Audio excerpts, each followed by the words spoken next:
I'd like to call the meeting of the school committee to order for Thursday, January 11th, 2024. Welcome, everybody. We have only a regular session tonight, beginning right at 7 o'clock, and I'd like to begin with Pledge of Allegiance. I pledge allegiance to the flag of the United States of America and to the republic for which it stands, one nation, under God, indivisible, with liberty and justice for all. First order of business is public comments. Anyone in the public? I would actually like to make public comment. Please come up and use the microphone and Can I just sit next to you? Thank you. and name and address, please. Christy Hale, 45 Lacey Street. Thank you. And I'm not sure of the timing, so indulge me if this goes beyond a couple of minutes. I tried my best to pare it down. Okay. With the CPAC presenting tonight, I wanted to express my support for the work they do and the requests that they'll be making this evening. According to our district site, we are committed to ensuring that all of our students are provided an equal opportunity to an excellent education. However, I know that I'm not alone in feeling that North Andover falls short with regards to many students, especially those with learning challenges. When we started seeing concerning behavior in our then sophomore daughter, our request for testing was brushed off and we had to push for it. She was found to be ineligible for services, but according to our special education website, the team could have explored other programs or supports within the school for her, and they did nothing. During her junior year, she tried to advocate for herself in that she recognized she was struggling to focus and was dismissed readily by her guidance counselor, telling her that sometimes you just need to put your phone away. So that ended her interest in advocating for herself, both through guidance and with teachers.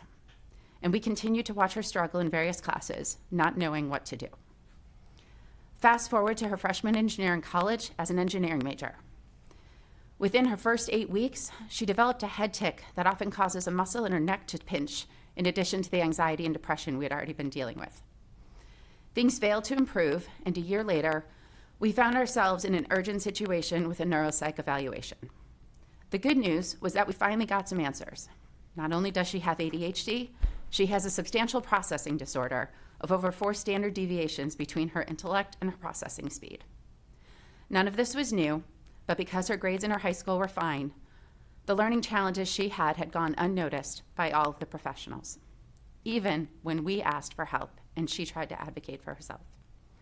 So getting back to our mission statement, I ask you to think about what we mean by an equal opportunity to an excellent education.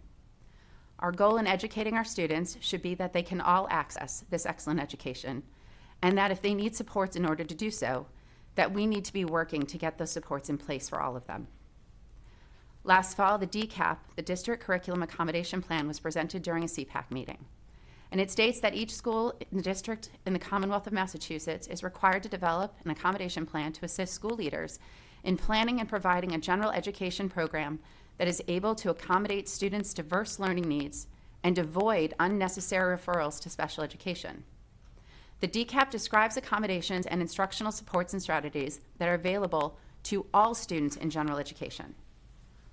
All students in general education, not special education.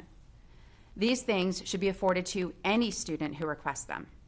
And under the section referring to the high school, it offers that students can ask for extended time when time is not a contributing factor to the task or assessment, that they be provided opportunities to revise work in order to demonstrate understanding, that they can be required to submit fewer responses on tests and assignments, that they be given access to speech-to-text supports. I do not believe that most students are aware that they can ask for any of these accommodations, nor do I believe that the guidance or teaching staff at the high school are aware that not only can students request these items, but that the students or that the teachers can allow for them without any need for official accommodations through the special education department. The crazy thing is that some of these supports would cost the district nothing, and they could be game changers for many of our students. We need to do better. Like so many students in North Andover, mine isn't alone in that she didn't get what she needed to fully access what we consider the excellent education that North Andover prides itself on. And as a parent, I didn't know how to fully navigate the system, nor what to help her advocate for. I implore you to work with CPAC to put the resources in place, not only for families to access the information and resources they need to support their children, but for better training for our teachers and staff, especially at the high school level, in recognizing learning disabilities that may have gone undiagnosed previously. Thank you. Thank you.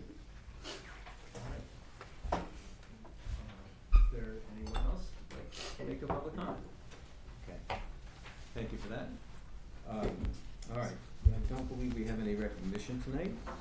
Correct? No recognition. All right, so we have a couple of consent items. We have minutes from the December 13th tri-board. I'll move to approve the minutes of the December 13th tri-board meeting as presented in the packet. Second. Is there any discussion? No, hearing none, we'll vote on that. We'll go around this way. Ms. Pachowski? Yes. Ms. Koenig? Yes.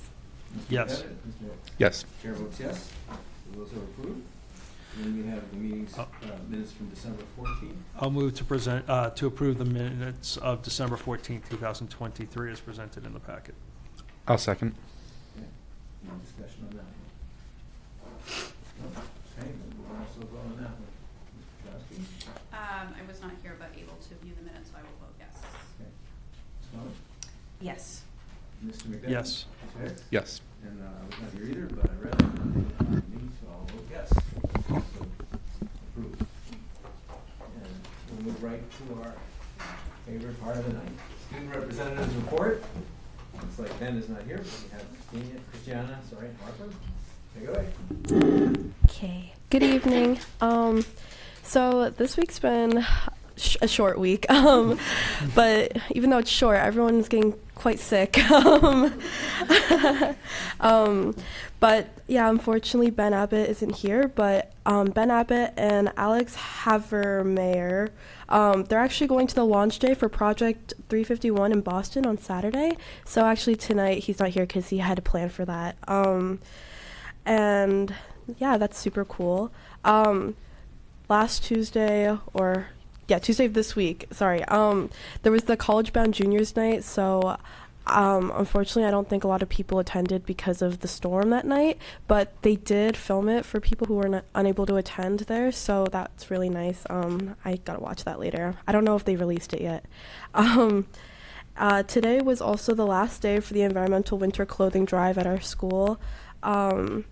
And course recommendations have started, which is super exciting because it's so exciting to think about the new courses I could take next year. I know there's a lot of new courses that are being added, so that's really exciting.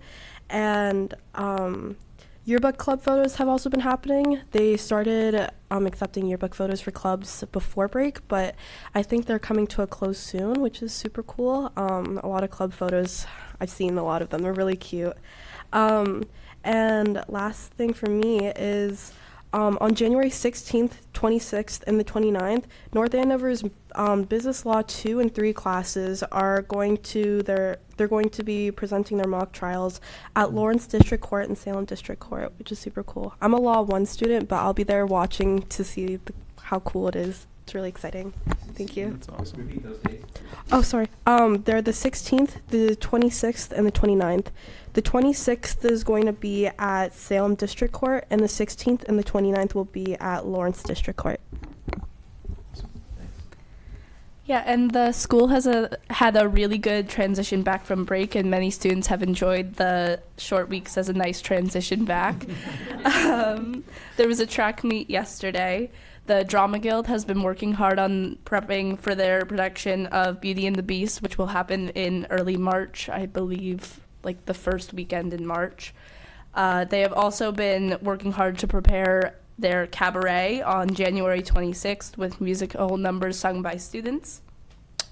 Midterm prep has started with some classes like AP Chem having their midterms as early as today. And Student Council has started their registration and preparation for the MASC conference in March. All right. Anybody have any comments, questions? No, great job as usual. Yeah. Enjoy the long weekend. Do you know, yeah, definitely. The mock trials, do you know what times they start? I believe I'm going to the 26th on the 26th, and I believe it starts at. I think it starts at 1. I could be wrong. Actually, I could pull them out right now. I think we had a flyer attached to one of the agendas. Did we? Back last month, maybe? I think the last meeting. Okay, I'll find out. I'm just curious if you happen to know. And then, can you just briefly describe the Project 351? I'm not familiar with that Ben is doing. So Project 351 is basically I think he's an alumni, but basically there's an 8th grade delegate from I can help with this. Yeah. So there's an 8th grade delegate from there's 351 cities and towns Right. in the Commonwealth. And Ben has been he was the 8th grade delegate several years ago, probably 4 now. And he is an alum that's very involved in the program. Every year he goes back, and I think we mentioned at one of the meetings here, this summer he was he was on the keynote panel with 4 students at the superintendent's conference down in Mashpee High School past summer. And so they're really service project oriented. And so he is doing that this weekend. I remembered now that you mentioned I could put 2 together. Okay, thank you. Thanks, guys. Oh, I do have the times for the trials. Oh, great. Sorry. So the 16th one is going to be at 1:30 at Lawrence District. The one on the 26th, well, actually they're all at 1:30. Okay. They're all at 1:30 p.m. Yep. Okay, great. Is transportation provided for those? I'm not sure for the people actually doing it, but I'm going as a spectator, and we had to friend or owner it, so I'm Okay. having senior friends drive. Yeah, got it. I'm just curious how that was accessible for students. Thank you. All right, well, as I always say, you're welcome to stay, but I'm sure you have homework and other things to do, so thank you very much. Thank you.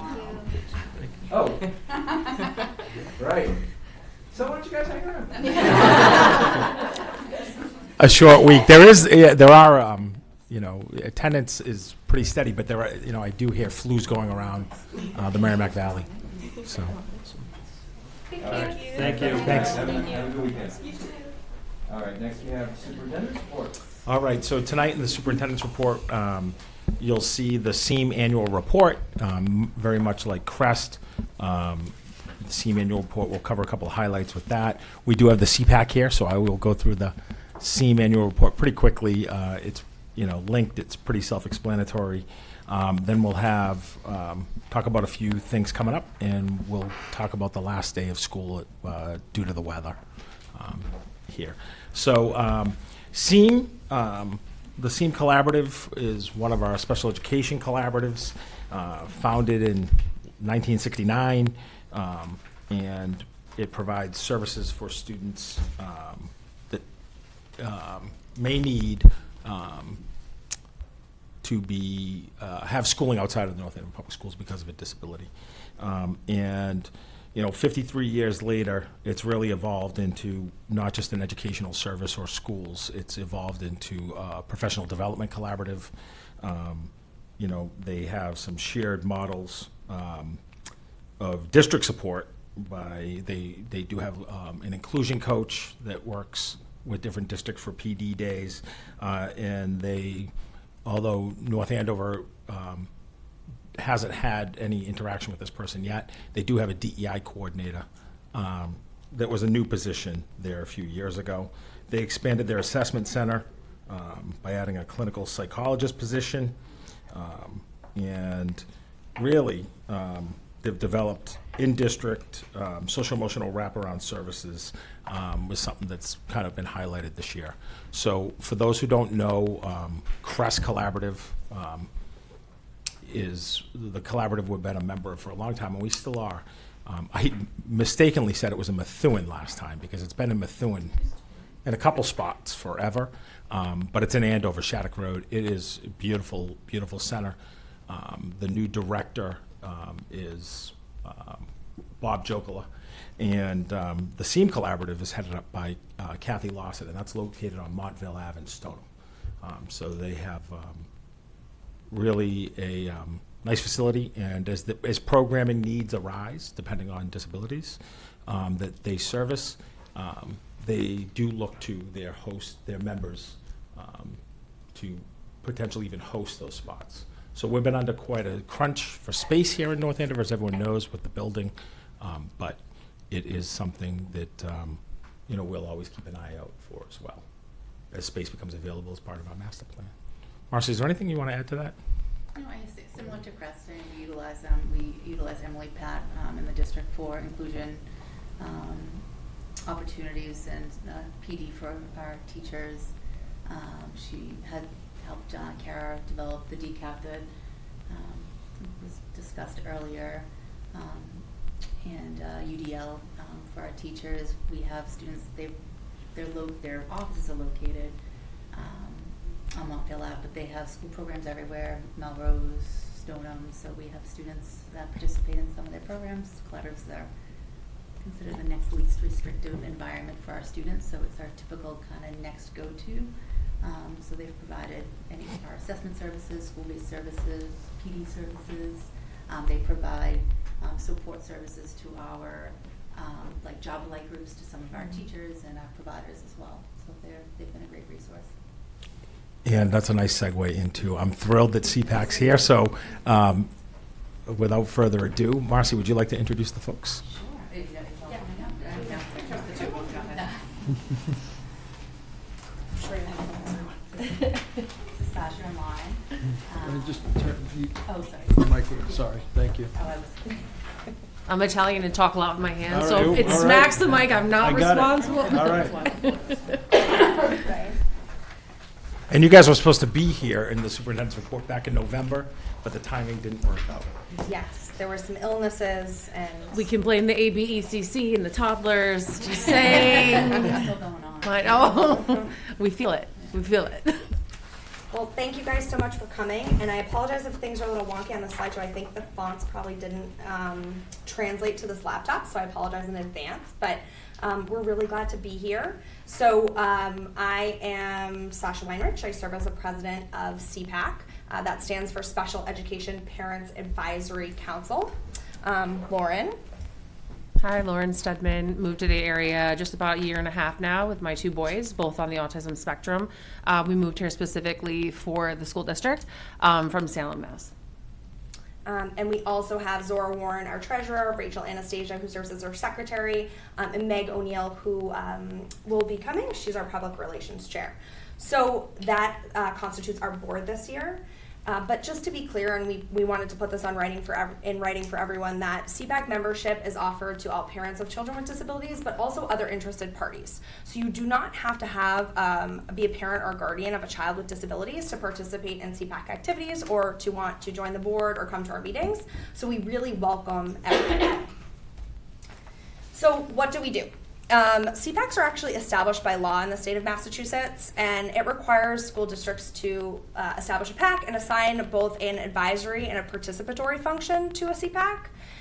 We are asked to advise the school committee on all matters that pertain to the education and safety of students with disabilities, meet regularly with school officials, and in the course of our duties, the Parent Advisory Council shall also, as it says, receive assistance from the school committee without charge upon reasonable notice and subject to, obviously, available staff and resources.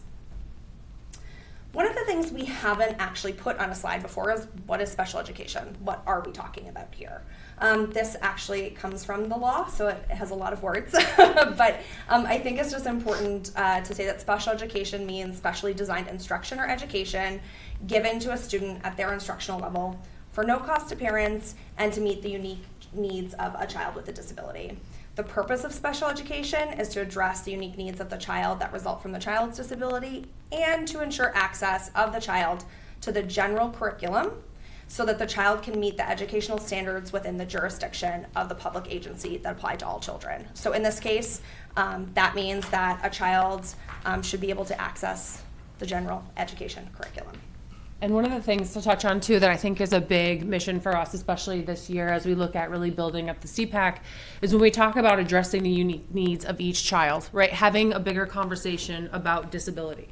So oftentimes the word special needs or disability has been given a very negative context, or it's seen as a very one end of a spectrum versus looking at somebody who could be on getting speech services, or they may associate it with a physical thing. So there's so many misconceptions about what a special ed program is, and I think part of what we feel CPAC does by adding to the community is opening up that conversation about each child's disability and not talking about them as a general blanketed disability. So who is that? In North Andover, over 30% of students have either a 504 or an IEP.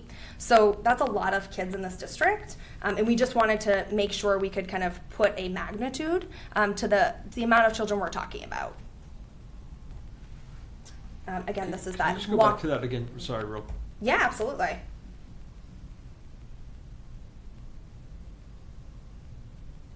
Okay. And we'll make sure that we send you all PDF. No, I think it's This attached. after I too. just, okay. Something jumped out. Yeah, absolutely. And so kind of this next slide is how do they perform? So as you can see from this MCAS data, the percentage of students with disabilities, which includes all students who are on an IEP or a 504 during the MCAS testing, meeting or exceeding proficiency is far behind all students, which includes students with disabilities, by the way. So that line, that column, all students, includes the students with disabilities, just to be clear on the data. So it's obvious from this data that students with disabilities are being left behind and not being provided necessarily education that meets their needs. And just to be clear, this is not only in North Andover. This data is not just unique to North Andover. I just want to, make that clear too. But certainly this is not in line with, I think, how we look at our raised values as a district. So we are here as a board to serve as a voice for these students, represented in these numbers, and to partner with the school committee and the administration to include those involved in general education too, to address these inequities.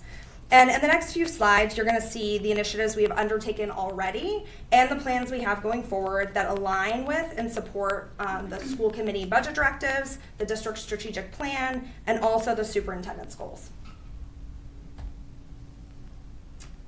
So what did we do in the fall?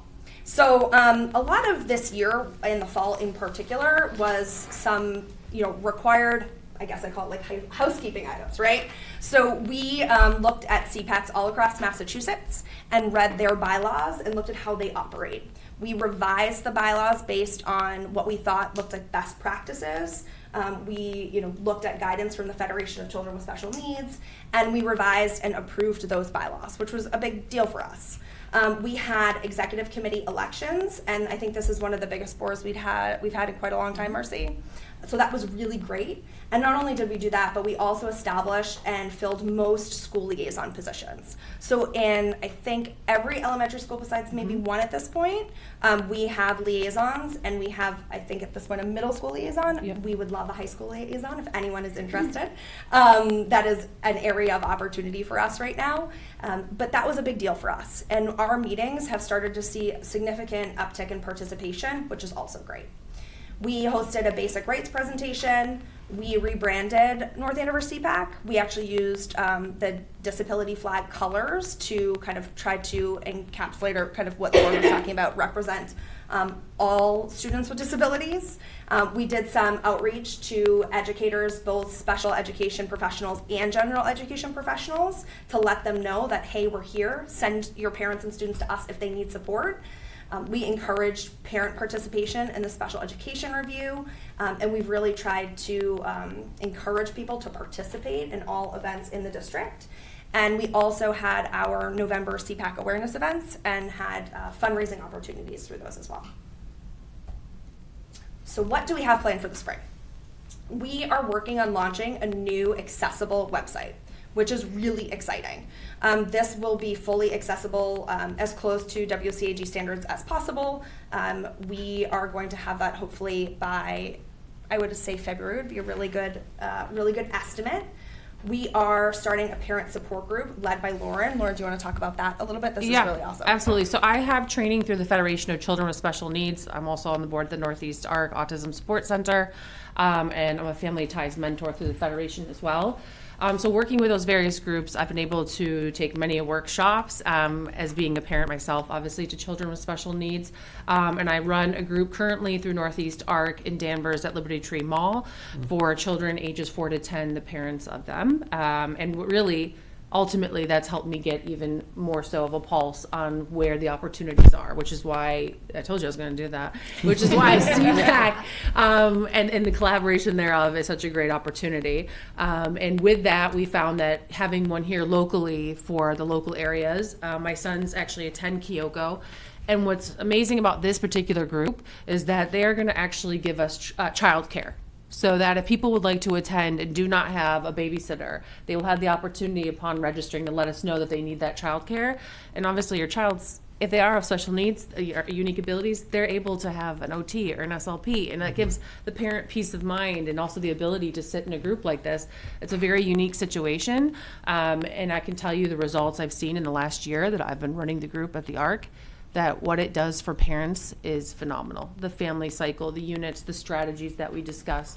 You get to know a lot about what's happening inside the classrooms, what's happening in individual situations, but more so how we can help support and how we add value to our community through that support. So I'm really looking forward to us being able to offer this to everyone. There's no age limit on the student. There's no specifics. It's not just autism. It's not just dyslexia. It's open to everyone. And that, I think we have a date, February. Every third Wednesday at 6:30, so we'll roughly run 6:30 to 8 every third Wednesday of the month. Yep, so we're, In Danvers? The Kyoko Center in Danvers, off Turnpike. Yeah. no, in North Andover. Oh, sorry, North Andover. So this I'm is thinking of my actually- other so group. We're taking more and more Yes. in time, which is phenomenal. She's been so gracious to offer. So we are going to start a CPAC sponsored, Kyoko hosted support group for parents in North Andover. Where? With childcare at the Kyoko Center on Turnpike Street in North Andover. Oh, okay. Yeah. I didn't realize where it was. Yeah, Okay, yeah. thanks. Yeah, So- it's right in the back. So when you go into that plaza, they have like a nice, which is also wheelchair accessible for anyone that may be physically handicapped as well. I liked the accessibility piece. So that's another reason why is we chose Kyoko as part of the community because it was very accessible. Is that the one way out on 114? Just past No. Stop and Shop. Yeah. On the right or left? If you're going towards Milton, it's on the left, Yeah. Okay. on the corner where Willows, where you can get into Willows. Okay, I know, yeah. The other okay. way. Yeah. All right. So we're I very was thi- we're I was very thinking thankful for Candy Bit. that. So, all right, not that far. We're Okay. very Two big buildings up there. There's Yeah. the doctor's office. Yeah. Yes. Gotcha. Correct. Okay. Yeah, Yes. so we're very grateful to them. They've been very gracious to host and provide childcare. We're pretty psyched about it. Awesome. We have 2 events in February. Also, there's technically 3 because the district's also putting an awesome event on. But we have the NESCA neuropsychologist coming for a virtual presentation on February 6th, focused on anxiety in relation to learning and developmental disabilities. That is, open to all parents. And we have an amazing presentation from Sharon Amos from Early Bird Education, focused on literacy, dyslexia, and the law. In March, we are planning a fundraiser in conjunction with International Women's Day, and this is also in conjunction with Tri-Town CPAC. This will be a wellness event, and it will be a fundraiser. In April, we're going to have a Sarah Ward virtual presentation focusing on executive function. In May, a presentation from the Federation on understanding the IEP, and we'll be having another fundraiser planned in June tentatively. And this is what we have planned so far. If there's any other opportunities, we are certainly going to add them to our calendar, but we feel like this is a pretty comprehensive schedule for us, especially compared to prior years. We're really Yeah. excited about it. That's fantastic. So just in terms of our current financial position at CPAC, as of today, our bank balance is $6,480. We have additionally raised funds that are outstanding from our November fundraiser. We'll receive a check within the next week or so of $410. Some encumbrances, reimbursements that are owed to board members, outstanding invoices for the website hosting and accessibility widgets, and then the full website build, which leaves us with total available funds of a little over $3,000. So to talk about what we're thinking for our FY25 budget request, I thought it would be really important to show more of our sources and uses for this particular instance because we are also doing our own fundraising. So we have a very lofty goal for FY25 and hoping that we can achieve $10,000 in fundraising. To my knowledge, it's never been achieved before, not quite frankly quite close. So we're really hoping to use the spring fundraiser as an opportunity to see how successful we can be and then build on that and plan around that for FY25. We are asking for district funding of a little over $7,000. So the uses of this plan for FY25 include general and administrative costs, outreach materials. So a lot of what we do is making parents, guardians, and also educators aware that we exist and what we do. So that would be included in our outreach materials and some of the things we do. We utilize our Google Workspace and emails, and our hosting and our accessibility widgets cost have an annual fee, obviously, and that allows our website to be fully accessible. And then we have miscellaneous printing copy costs. Part of our programming, and we'll talk about this a little more in our next slide, excuse me, is a rights law presentation. And again, I'll get into more detail. That cost is actually half of the cost.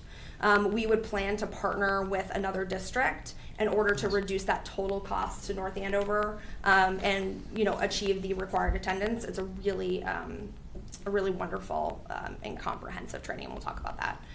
We would need some funds just for the support group resources if Lauren needs anything to support those families. And then we would plan on allocating $2,000 per kind of fall and spring, and we obviously would be working towards that and figuring that out in the next 6 months or so. One of the things that is also in here is the CPAC reserve. That is not reserve in the true sense of the word, Jim, not a real actual reserve, but it is something that we have not historically kept significant funds or even any funds really. And so what the hope is that we're building an organization that is sustainable in the long term. And part of that is just having some money set aside. So if there is a change in board, if there is any kind of change or need, we have some funds to be able to do that. Or if there is a deficit in fundraising because of a change in board and they're trying to get up to speed, then we would have that money to be able to subsidize for that year in the future or something like that. Can I just have a quick question? Absolutely. I just thought of this. I should have asked you this the other day. But, Sure. And I could be wrong about this. Do the PTOs contribute typically to? That wasn't. No. We've not ever. I know you guys haven't, but So when we have never.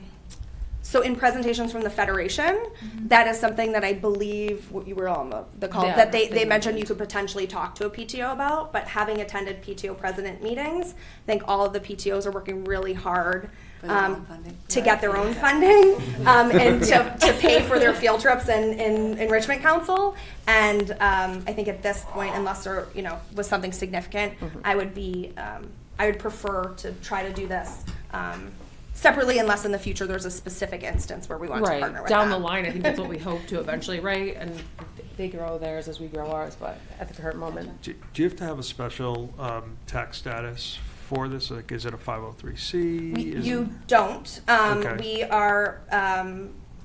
You don't have to. We've talked about this, right? So you could create a 501c3 and be a Friends of CPAC, fundraise in that way, and have established bylaws as a nonprofit and keep these in a separate account and be accountable for them as a board member of a nonprofit. Gotcha. Or alternatively, they can be held by the municipality, and then you'd be considered a nonprofit because they're held by the municipality, and we are under the purview of the municipality. Is my understanding. It's one of the student activity accounts. Right. Okay. That was my next question. Is it a revolving account? Student activity account, which acts like a revolving account. Okay, Right. thank you. The funds that come in can only be used for that purpose. Right. And that exists already? Yes.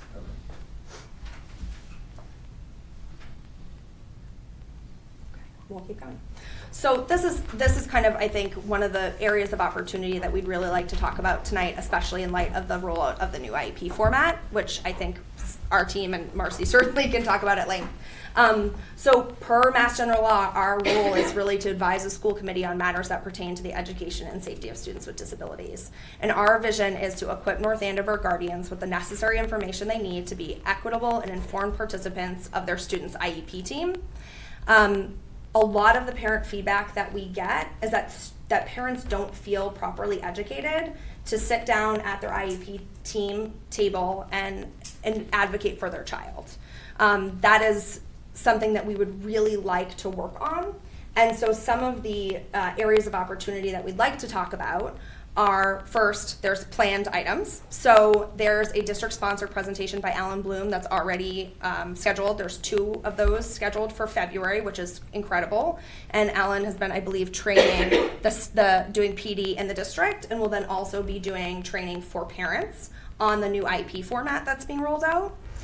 We also, like I mentioned, have the Federation's Understanding the IEP presentation that's tentatively planned. In our budget, we proposed the fall 2024 rights law presentation, and so I should back up a bit and explain what that is, and I think Rachel can probably opine if needed. So Pete Wright is one of the preeminent, special education law individuals. The rights law books are used by parents, by special educators. I mean, they're really just like a handbook. And they help parents understand what their rights are and also how to advocate for their children. And when I say advocate, I don't mean in an adversarial way. I mean that special education is a very unique set of laws and set of rules. And if you don't understand those laws or rules or how the process works as a parent, it's really hard already, and that makes it even harder. And it's also really confusing. And so what we want to do and what we think our responsibility is to make sure that all members of the district that have children in the special education system can sit at the table with their child's educators and their team and say, that makes sense. I understand what you're doing because I understand that that's the law. I know based on what feedback you just gave me what my rights are. Not that they couldn't ask the team, but sometimes being able to be equipped with that knowledge independently is really important. And I think it's best for everyone in the district and parents. And so that's a really comprehensive in-person presentation where we would provide all of the parents at no cost that signed up and wanted to participate with the rights law books that they could use as part of the course, and they would be fully equipped to advocate for their child in the future. And I think one of the biggest things too is when you look at who this presentation serves, it's across all economic status. So when we have underserved communities who may not be able to afford advocates or be able to afford outside services for therapy, they are even more unaware of certain things that are either going on with their child or options within the classroom. So when we're able to really break it down, English as a second language, whatever it may be that could be a barrier that's beyond their control or nothing to be a fault of theirs, that truly is something that we want to make sure that we're going to the table with, and not just looking at this from all the parents we serve are neurotypical. All the parents we serve are of a certain financial class. So this really helps us to drill down and say, this is access for all, understanding for all. And as Sasha mentioned, when sitting with the teachers, gen ed, special ed, becomes more of a relationship that's engaged versus going in contentious feeling like I have to be arms up and feeling like you can go and have that relationship with your mediator. Because you know your rights and you know how it works, and that changes the conversation. And that's really what we want to do. And a lot of, quite frankly, the feedback we have gotten, the messages we get on Facebook, the text messages we get, or I don't know what to do, I have a team meeting that's coming, I don't know how to read these test results, I'm still confused. And not everyone, like Lauren said, has the resources to hire a third-party professional to do that. And so that this is a step in the direction of arming them with that information. Under future considerations, as in this areas of opportunity slide, we also obviously want to support the district on the implementation of the recommendations from the Special Education Review, which we'll get in the next few weeks, which will be great.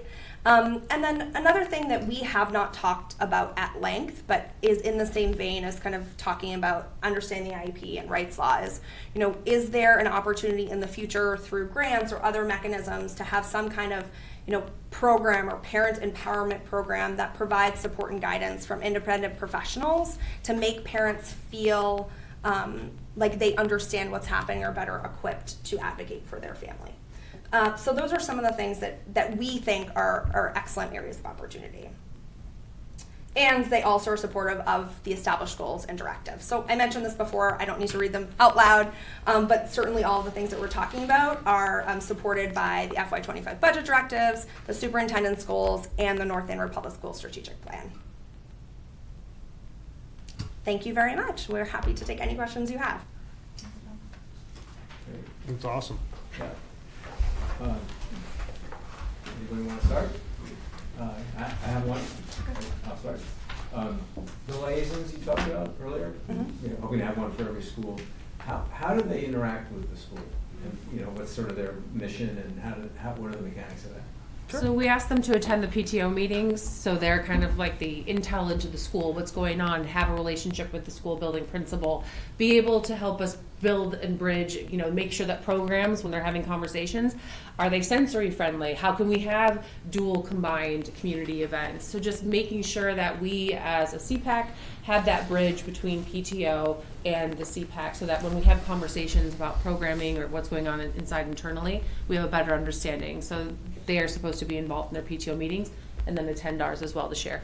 Okay, all right. it's a better bridge between organizations and also so that we're not sitting in a vacuum, right? And people are more aware of the resources that we can offer too. Do they have an opportunity to interact with the building principal at all, or only through the PTO? So this is a new program.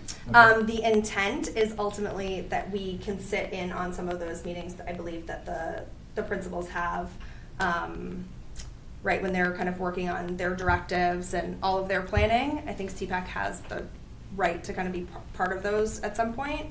But generally speaking, yes, the intent would be that they have a pulse on the school, that they're involved, that they have a relationship with the folks that are talking to the people in the And building. to give an example, so when I started last year in CPAC, I was a liaison at the ABECC. Tiffany is Dr. Goddard's at every meeting. So that was also a way for her and I to connect and have a relationship, and I could send her emails directly, right? So if something came up with CPAC, I shot it right to her. She was great at sending it out to anybody in the building.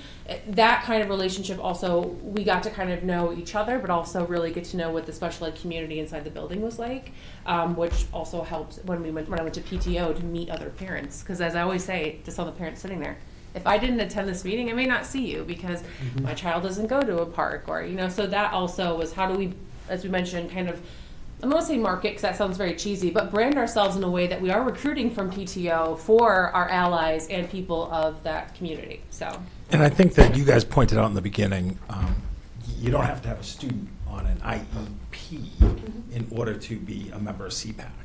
And so, you know, I think every year we say that and we hear that a lot, you know, and I know there's only so many nights people are available. So any type of ability to get more people is really a good idea. and even I can give you an example too for the coming up in the spring at the ABCC. I'm working with the PTO right now so that we can do a sensory-friendly event at the YMCA. So how do we make that accommodating to children who may not be able to be on a playground, right? But inside a setting, we can ask them to dim the lights or not have music on. So those types of things that may not necessarily happen and may exclude some families, now we can make sure that everyone is incorporated, and that's been a huge help. Okay.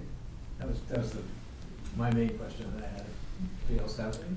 I have a quick question, and of course, being the ML teacher in my district, or one of many ML teachers in my district, I'm wondering if, do you know, or do we know if we have duly identified students who are on IEPs or have special education or 504s and multilingual learners, and how are you reaching those families who may not have English proficiency in order to feel confident and comfortable, because that's another barrier for families who do not speak English as their first language or at all, or who come from another culture where there's a completely different understanding of their role and the expectations in going into these meetings.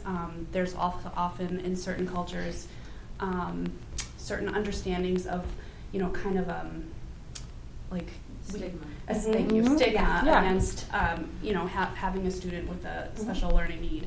So I'm just wondering what the status is for that. That's where I am. That's my passion, and I see it every day in my district. And I see the extra obstacles in place. And so I know that my district has a CPAC. I know that it's a really complicated and evolving, always changing kind of phenomenon. But I'm just wondering. If we have duly identified students, do we know? And if not, because they don't have to be on an IEP or a 504 to attend, how are we reaching families that don't have English proficiency? I can start and then you want to. So the answer is yes, we do. I don't have that full count, which is a really great point, and we should identify exactly how many of those students exist in the district. We do have members of CPAC that are multilingual and have offered their services to, one in particular I'm thinking speaks 4 or 5 languages and has certainly said that, at any time we need, we have a family that she could help bridge that gap with, both either culturally or from a language perspective. She's willing to work through that.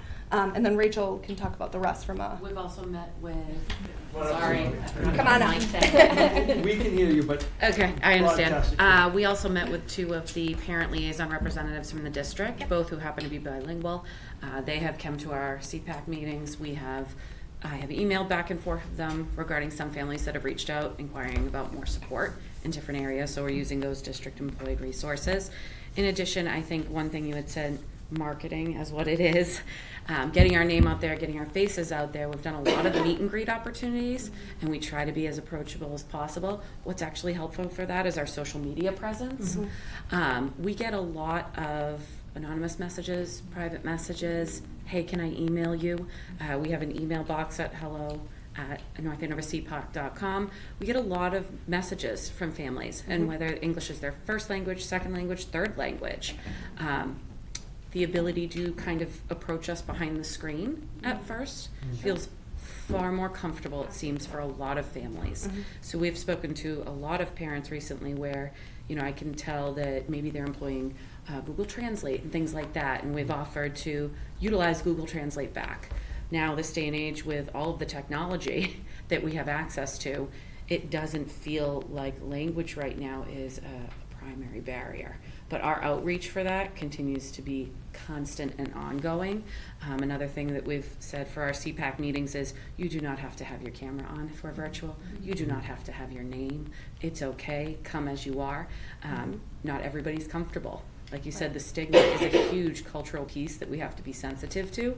So providing anonymity for people who just aren't there yet, that's completely okay.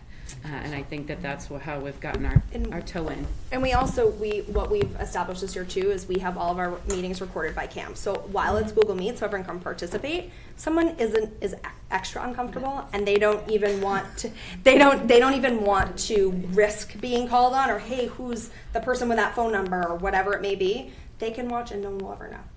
And just to add, and you should know too, is that we have a newly developed and I think required now. Yes. Yeah. LPAC. I was going to say we just. Yeah. So that's new to us too. So it also will be a nice connection. It's the 2 packs should Absolutely. meet up. Because there's probably a lot of through lines and discussions. So the LPAC, I was going to say the same thing. They meet at the library. We already have established dates for their LPAC meeting. Kristen Ando, who's our Director of Humanities, and Nicole, I don't know her last name, she's the ML/EL teacher at Sargent School, are spearheading the LPAC. But we certainly can connect with you. Great. And then we also have a parent English class that we run. We are contracting with Idioma to offer those classes. The first session has ended, but the second session will be starting up, and they're every Monday night at the library. And often, so our goal is to help our parents who English may not be their first language to understand how to navigate school.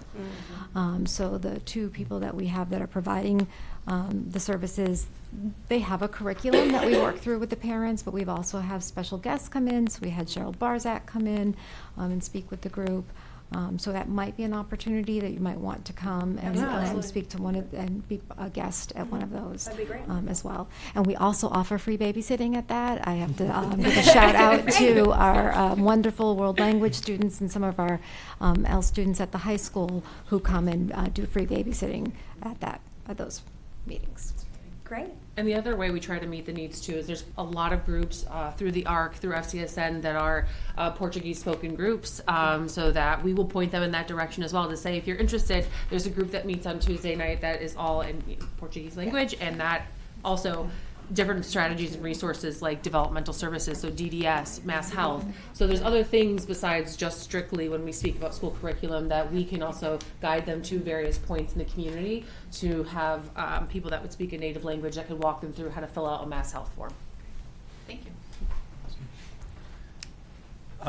Can you just go back to the slide where you've got all of the events planned? I think it's for this year and maybe the fall too. Nope, spring program. I didn't know if it was. This is fantastic. This is, I mean, I think over the past couple of years, we've definitely seen, more activities that are being presented and available for families in the community that are here. But to see this planning is really great, and it's really refreshing to know how well run. I think it's been moving and it's off on a great direction.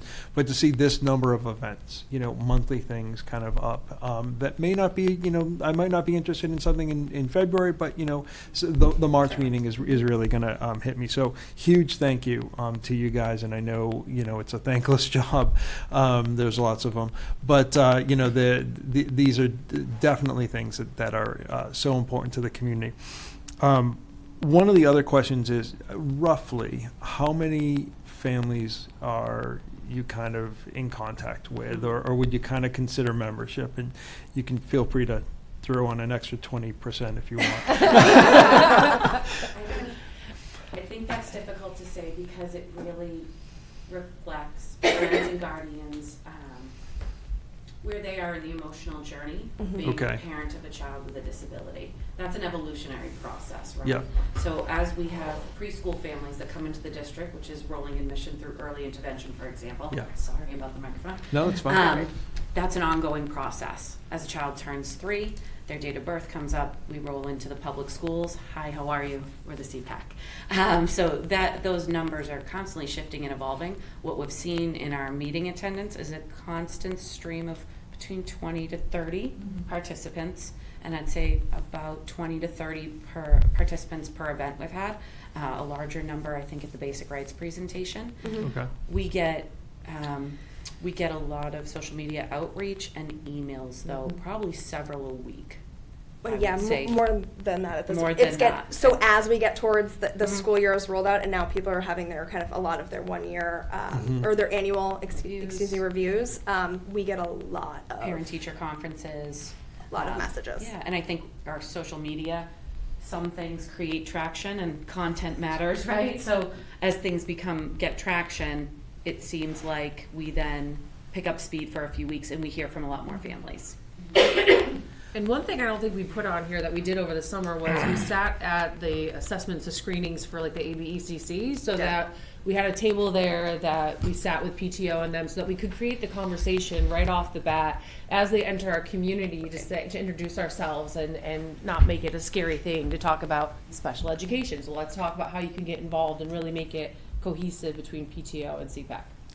Yep. I think one of the things that you said that was really important is, there very often is a stigma, right? And, people don't necessarily want to say or, share that information. And it's a great avenue for people to anonymously kind of connect and kind of understand what their rights are and the resources that are available to them. The reason I asked a little bit of the question, obviously you know where I'm going, is, if you're getting 20, 30 people kind of at your events and some of your meetings, and we've got basically 1,400 students, obviously, part of the reason why you're here today is to ask for some funding, for help and outreach and all of those. What other things can we do to help make sure that you guys are available? Like, I don't know if it's legal, so I'm just going to throw it out there, but like when a parent or a family, I should say, comes in for that yearly kind of meeting, like, is it okay to give them a flyer to say, these are resources that are here? It's preferable. I don't know if it's legal. It is, yeah. It's actually encouraged. Yeah. Okay. When we had flyers before, we'll produce one now, like any initial paperwork that goes in a CPAC, without paperwork, it probably happened more when we use more paper, to be honest with you. But I've asked, they have the CPAC signature and link to the webpage is on the bottom of the information that goes out from the ETLs and directors. So, but I think the activities, a flyer with the activities is the next step too. That would be great. And I think, for us, also just having general education teachers understand what CPAC is, because we're resources for parents, and sometimes parents are perhaps just asking for an evaluation. And there is a long period the district has to provide that, and they are confused or they have questions and they don't know what to do, and we can be that resource for them, or just understanding also what we can do to help. I think special educators perhaps understand, but there's and this is the growth has been there. I mean, I think just being a longstanding member, I can go back to Kathy Keith, whose son is in his 20s right now, and as she is a CPAC president, will tell you the same thing. And they were, they were a very active group. There's been more active groups than not active group, but participation has always been like a piece that has been worked on.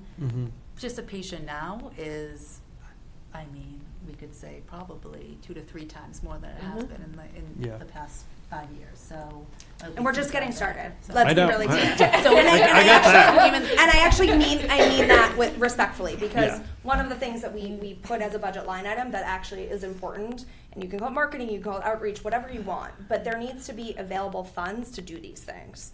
You know, I'm happy to volunteer time, but you know, passing out, for example, we passed out CPAC stickers to every educator in the district. Yes, to remind them that CPAC exists, but also so perhaps that sticker goes on their whiteboard or on their water bottle. And if every kid has a CPAC sticker on their Chromebook, or that stigma starts to go away, right? Right. Because it's actually really cool in first grade. Because look that's a cool little smiley face sticker, and my Yeah. buddy has one, you know, on his crock or you know on his water bottle, whatever it is, and that starts to become, oh yeah, CPAC, yeah, that's like you know they help us with our, you know, they know about reading. My mom goes to their meetings, whatever it is, whatever a kid you know takes in and regurgitates about what they think CPAC is, it starts to become less stigmatized, and that's our goal.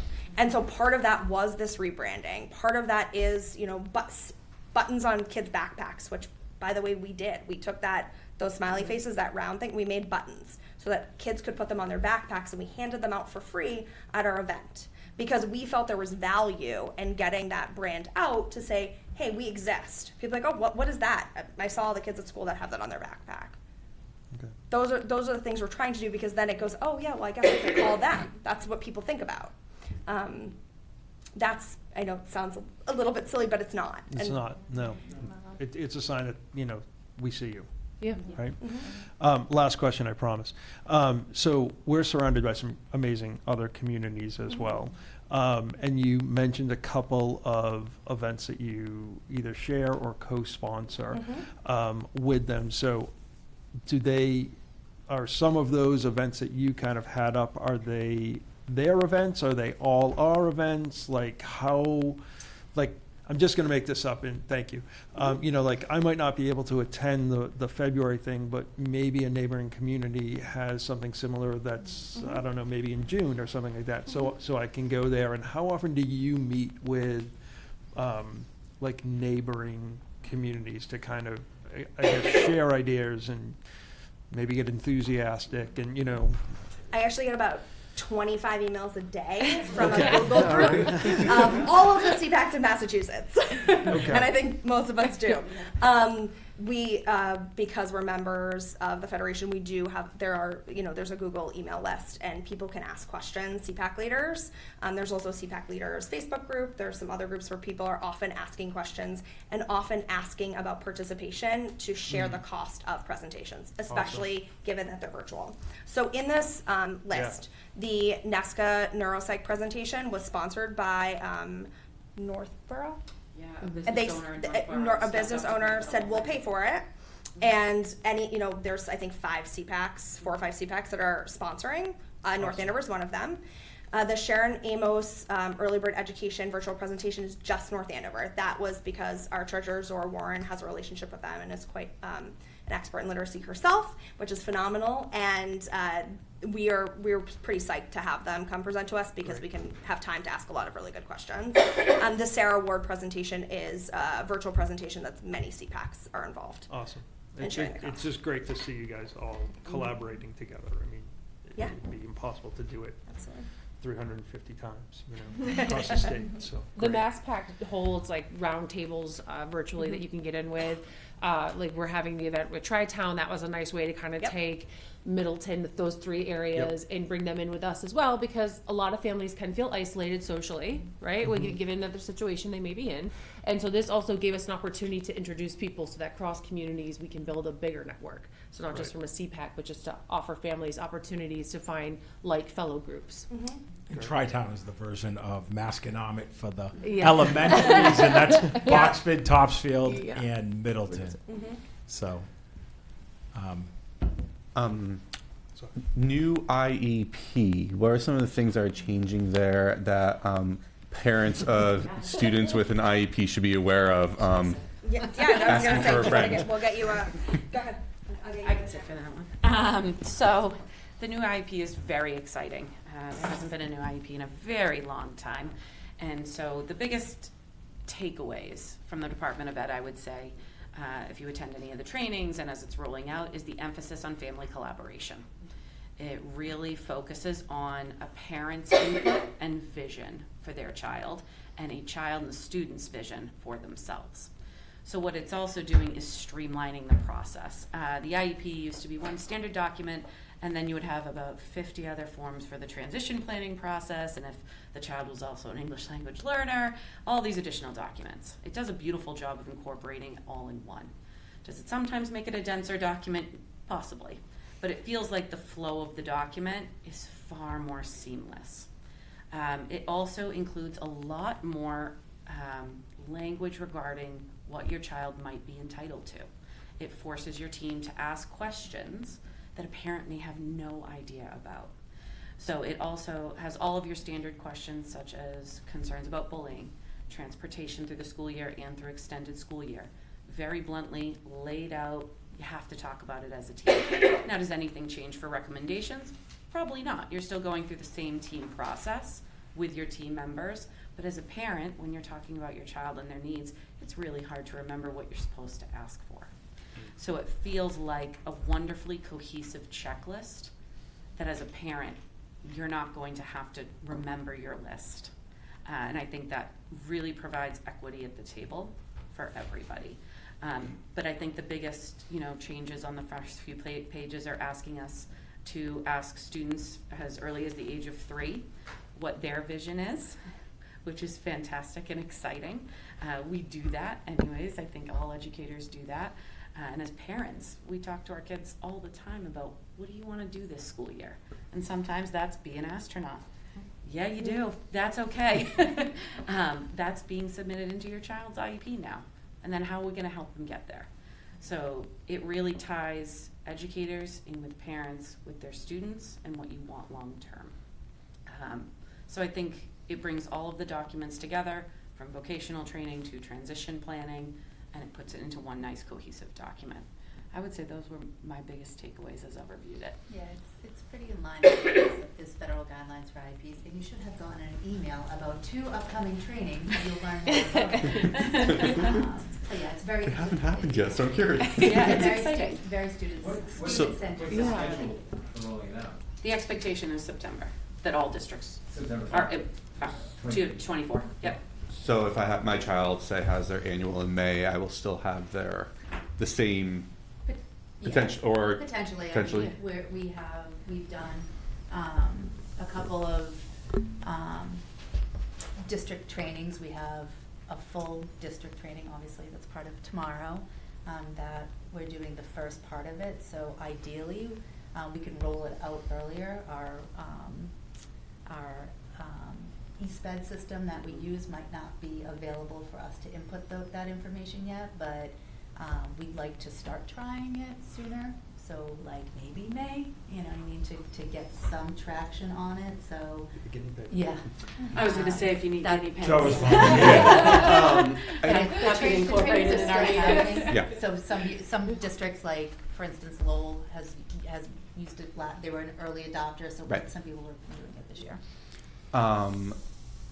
2 thoughts I'm thinking about. One is changing to a new form a good opportunity to also think about, is eSped still the right program? Because I know there's a couple of different programs you can use to catalog all those things and make it available. Is there an opportunity there, because we have to make those changes anyway, to make other changes? I don't know. That's more for them. And then second, I was just thinking about this as you were speaking about, like, when should we then start thinking about having the child participate directly in the team process? Because I have a kid in 6th grade who I tell about that's going to be happening, and I tell him about what the things are and then what he should make sure he asks for, but he's never been at the table. And that's like, I'm just curious, like, when should we? That was one thing we discussed as a result of our parent survey that went out for CPAC. And Marcy, has always had such an open relationship with us. An area, whereas North Andover, that we want to address at an earlier age is our student participation. The law indicates that as of the age of 14, a child should be invited to their meeting. So on the attendance, your child's name should be on there as of the age of 14, and they should be invited. Now, we have talked a lot as a CPAC board about what does that mean for your personal family? What does that mean for your child's journey, your relationship with your child? what your child wants to participate. As a CPAC, we hope to open those conversations earlier and earlier with families, just to allow families to know what their options are, so that you then as a family can decide what's best for you.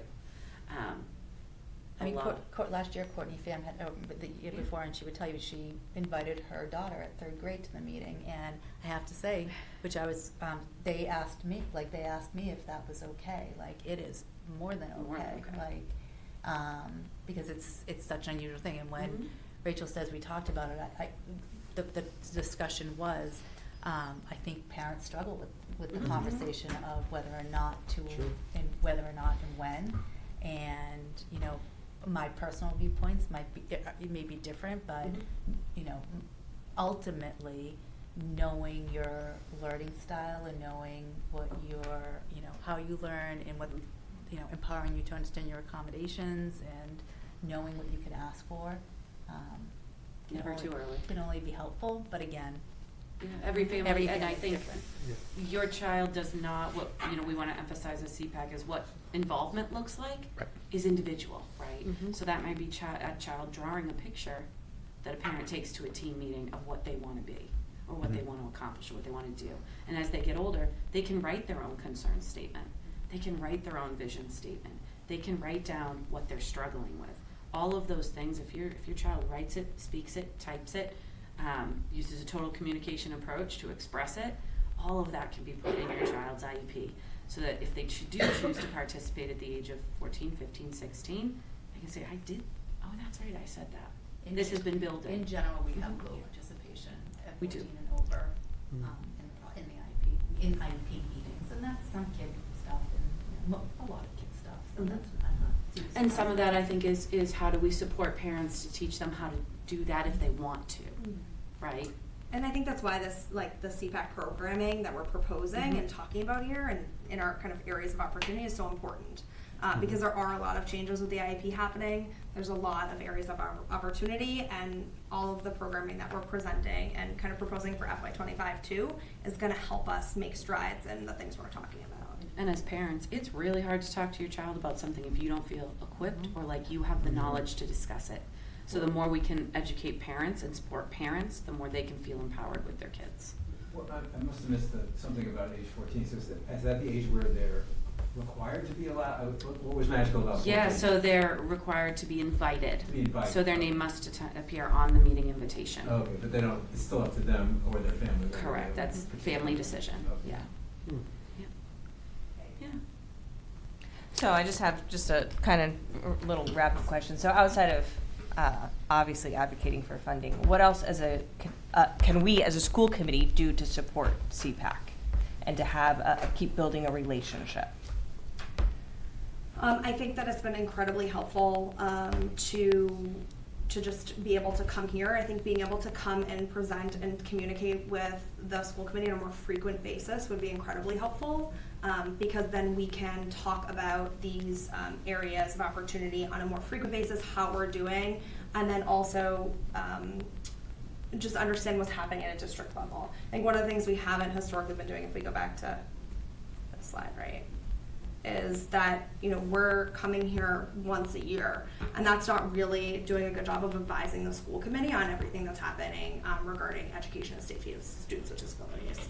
And I know we have an amazing relationship with Marcy, and we've been working really closely. I think, you know, and we've talked about this, but just more as our meetings as a CPAC become less frequent, because we're trying to have other support groups and events, you know, it's probably more helpful to perhaps meet in other capacities more frequently, and especially as it relates to the special education review, we really hope to be an integral part of, you know, internalizing that document and working with administration on how to move forward. And we're hopeful for recommendations in that audit that, you know, could be really insightful and really important, and we would ask you as school committee to really lean into those recommendations. A lot of money was spent on it, and we really want to see what it brings forth for significant district changes and recommendations. And I think one of the things that people don't think about enough, or perhaps I do because we talked about the DCAP, is that general education and special education are inextricably linked, right? Like that good, robust curriculum helps special education students. So I think that, you know, it's not special education in a vacuum. It's what are we doing as a district in general education that also supports additional needs of students that perhaps need other accommodations. You know, they often are linked. And I think sometimes folks don't realize that or they forget about that. And I know Pam and Marcy talk all the time, and I'm sure they could talk about it at length, but I think that's important too, continuing to look at our curriculum and what we're doing. And educating, you know, additional professional development, educating general education teachers about special education, what to look for, how to support students, what best practices are, as well as special education students. Thank you. What you've set up is amazing. What you've been working so hard toward is absolutely incredible, and it's exciting to see. So thank you very much. Thank you. Folks, is part of the superintendent's report. I forgot I was still in the superintendent's report. I wanted to say, really, thank you for coming. I appreciate such a thorough presentation tonight. I wish we could have had you in November, but I'm excited about really the spirit in which you brought to the CPAC, right? Like, you see a lot of spirit, like Kittredge Kangaroos, let's go get them. You guys have done that with CPAC and with the rebranding. And this is something I talk about all the time. You know, when we talk about equity, we talk about, and you talked here about supporting parents. You know, right before break on the podcast, we had, we talked about food insecurity and the 2,500 meals a week that folks don't have. You know, oftentimes when we talk about mental health, right? Like someone mentioned a stigma. I don't know who. I don't know if it was someone here or in the presentation, right? Like oftentimes parents think they're alone. So whether you need, you know, whether someone's a student or a family is dealing with substance abuse, or they're dealing with mental health, or they're dealing with navigating disabilities, or they're dealing with food insecurity, right? Oftentimes, if someone gets sick, they break their leg, there's a meal train, everyone's doing X, Y, and Z to support somebody, and there are just better ways to connect parents, and that's more important than ever, so people realize they're not alone. So I appreciate you coming in, and thank you so much. Thank you. Thank you for having us. All right, so next. Next up, the December nightly news. I think the really exciting thing about the December nightly news, it's the first, I think it was the first month with a new format. And what you'll see there is that can be translated into, with a click of a button, into like, I don't know, over 100+ languages. And so really excited about that. We've got a robotics competition coming up on the 8th, January 20th at the high school. So North Andover High School Robotics will be, they host 2 60-team competitions a year. And this is one of them. And so really excited to have that. You know, of note, you guys know the robotics team. Mr. Hicks was very excited at that. They were so cool. It's always exciting to have them in. But, you know, it's award-winning. They did really well November 18th. And the 16th, they had a competition in Lawrence, and they continue to just really, really do well. And it brings in so many people. It's such a great opportunity for them. And we have a new robotics. I mean, we had quite the celebration of Mr. Motherway. You know, I don't know if he's taking a step back, but Mr. Ahern, he was here. You know, I'm sure Motherway will still be kicking around in some capacity, and we'll, you know, go from there. And then last but not least, you know, I have to relay this. When I canceled school, the first Power Day, how many Power Days have we had? Two. Yeah. So, you know, there's no, you know, it was really 7 out of 9 schools. I mean, 7 out of 9 of our buildings with no power, right? And we have some basic generators in a few other places. But I'm going around to check the Ann Bradstreet, and I meet 2 students with their dad on the playground, and they said, I said, you know, Dad's saying, how many snow days have we used? And I said, well, we haven't had any snow days. There've been 2 power days so far. And the student of ours in pre-K said, I said, it just doesn't seem to snow the last 3-4 years. And she says something I don't really understand. We're outdoors, it's windy. So I get a little closer and she says it again, I don't understand. And finally I realized, she said, climate change. But anyway, we certainly got the snow the other day. And so right now, as of, we've had 3 days this year. 3? 3. We've had a snow and 2 power. The last day of school as of right now is, June 17th. So that's what we have there. Unless you have a senior. Unless you have a senior. Seniors are all like, bring on the Bring snow 'em on. We don't days." care. Yeah, I mean, it's, well, It's early graduation this year, too. I will, and I want to get us on track here. But no, I would say, like, as a superintendent, what I've watched, I've been doing this for 6 years here, and I've been in central office, for over a dozen now, I think. What I've watched is when we don't get a lot of snow, that first storm, it's like, you turn on the news and you think, like, oh my God, it's going to be X, Y, or Z. We're going to get 100 inches of snow tonight. And then, there are years, I don't know, maybe when Zora was on. One year we went to school till June 30th. We had 9 days without no school. And so, but it's, like this first storm, we haven't had snow in a while. And I think the other part that was interesting is just, I was talking to Mr. Jackson at the high school. He said, students are really worried. They think there's no school. It's going to be windy and rainy and like catastrophic, power outages and flooding. And, they really were talking about it. And so, I think North Andover, it's one of those challenges is like we've been more likely to have power days than snow in the last few years. So hopefully, that improves. And that is it for the superintendent's report. And at this time, I would like to turn it over to the chair of the school committee. Question for you, though, Dr. Gilligan. That event, the robotics competition on Saturday, right? January 20th? It's a Saturday. Is that open to the public? It is. All right. It's January 20th. It's at the North Andover High School Gymnasium, Crozier Gymnasium, from 8 a.m. to 4 p.m. All right. And they might even be looking, sometimes they're even looking for judges. I take the hint. By the way, marketing came up before. And I don't know why people think marketing is a dirty word. As one who teaches it, I think it's important stuff. It's really very valid and important, for sure. Okay, my report is very brief.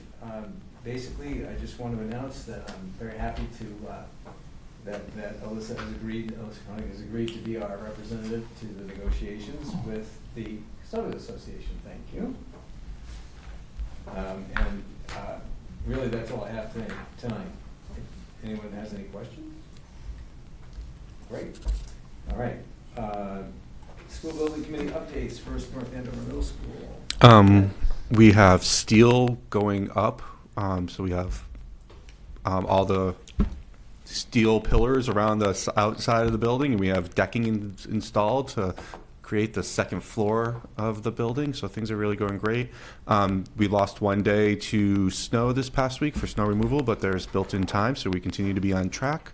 We also, over the Christmas break, they did some abatement work in the crawl space under the old building, and tests for everything came back, giving us the go-ahead that everything is safe and good for people to be doing the work down there, and that was all successfully remediated, so we were in very good shape.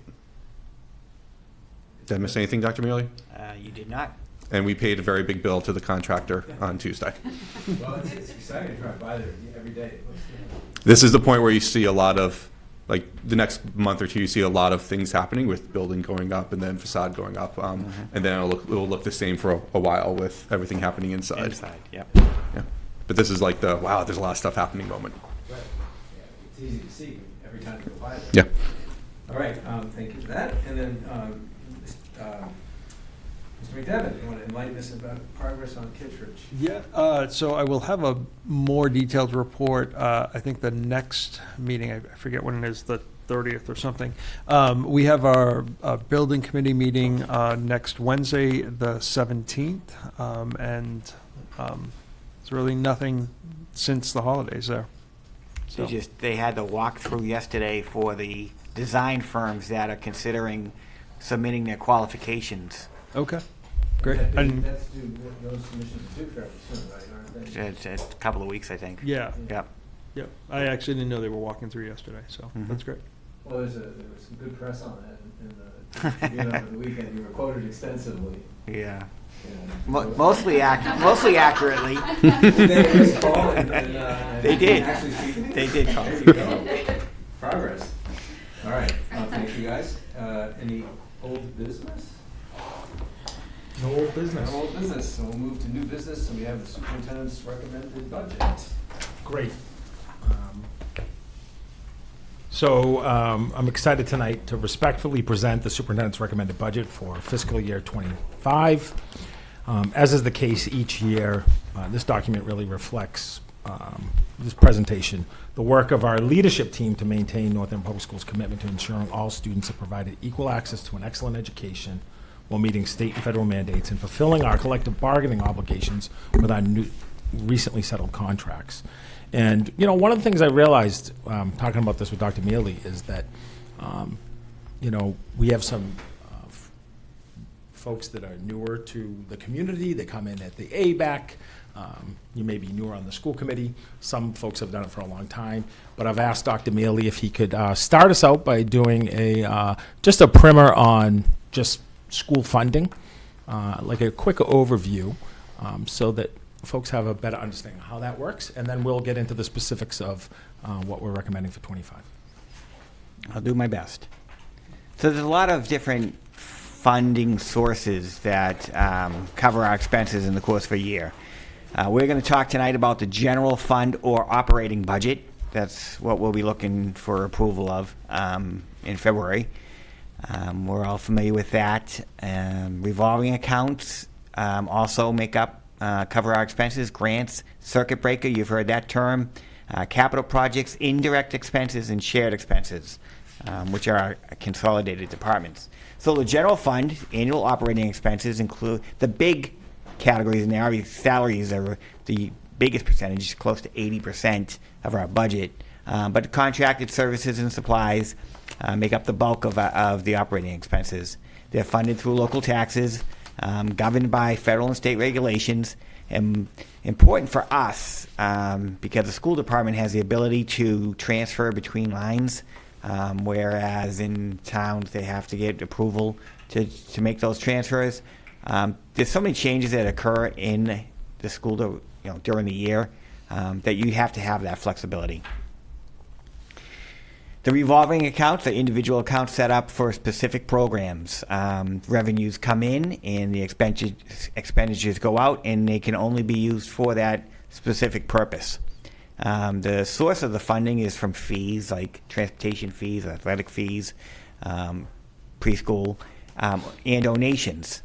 We have a couple that are completely independent. So most of our revolving accounts are kind of combined where, like the preschool, athletics, and transportation, some expenses come out of the operating, and the revolving covers some. Independent, completely independent, we call them enterprise funds, are food services and community programs. They completely cover their expenses with the revenues that are generated. Grants, we're all familiar with those. They supplement the general fund. They're funded by federal and state funds, governed by strict rules, much more restrictive in making changes. You have to get approval if you want to make any changes once the budget's been submitted and approved. Grants and the amounts of these approved annually by the awarding entity. And they include the special education grants, state and federal grants, and then some individual, either grants or even earmarks would probably fall into that category. We had one last year to install some bubblers, some of the bottle fill ones. And we've got one that we just received for $25,000 for our libraries. So that'll come in handy. Circuit breaker. Circuit breaker is a reimbursement, and it's the only one that comes directly to us. It does not go through the town and then gets distributed to us. It comes directly to the school department. It is a reimbursement for special education expenses from the previous year. So the formula is any expenditures over 4 times the state pupil cost for any one student in that year. Anything over that the district has to pay is eligible for reimbursement. So for FY24, that amount is $12,930.25, which 4 times that is $51,721. So for example, if a student is an out-of-district placement, and almost all out-of-district placements the tuition is more than that amount. So in those cases, those students, any expenses associated with them over $51,721, we can report, and we'll get reimbursed for that amount the following year, up to 75%. Transportation costs weren't always included, but have been over the last few years, and they've been trying to up that number. It's funded from state allocations, and like I said, annually, the last 4 or 5 years, it's been 75. When I first started, it was in the 60s. I'm a little concerned, and that'll come up in the presentation about next year. The state just came out and announced some cuts they're making, and things are tight. So circuit breaker could be one of those things impacted as far as the reimbursement rate. Question on that? Yep. So it's the 51,721 is not our ceiling, right? It's a sort of a temporary ceiling, because if it then reaches more than 75%, we would have to still pay more. So the 75% and the 51,721 are not connected. Right. What happens is that if, say, a student is an out-of-district placement and they cost us $100,000 for tuition, another $7,000 for services, then $107,000 minus $51,721 is the amount we're going to get reimbursed the following year. So 50-something thousand, right? $56,000. But we'll get 75% of that $56,000. Right, we won't get all of it. You don't get it all. Yeah. Okay. Yep. What did you budget this year? 75%? Well, yeah, exactly. Okay. So we are including 75%, and it's one of our pressure points, as you'll see, because we don't know what it's going to be. They certainly understand. One thing they didn't do last year or this year, the OSD allowed private placements to increase their tuition by 14%. Right. That's a huge hit for school districts. That's typically, 3 to 4 a year %. Right. So everyone thought, oh, they're going to do something to help school districts, and they didn't do anything. So I'm hopeful that they will at least maintain the 75% for next year, knowing the impact that those increases have had. Okay.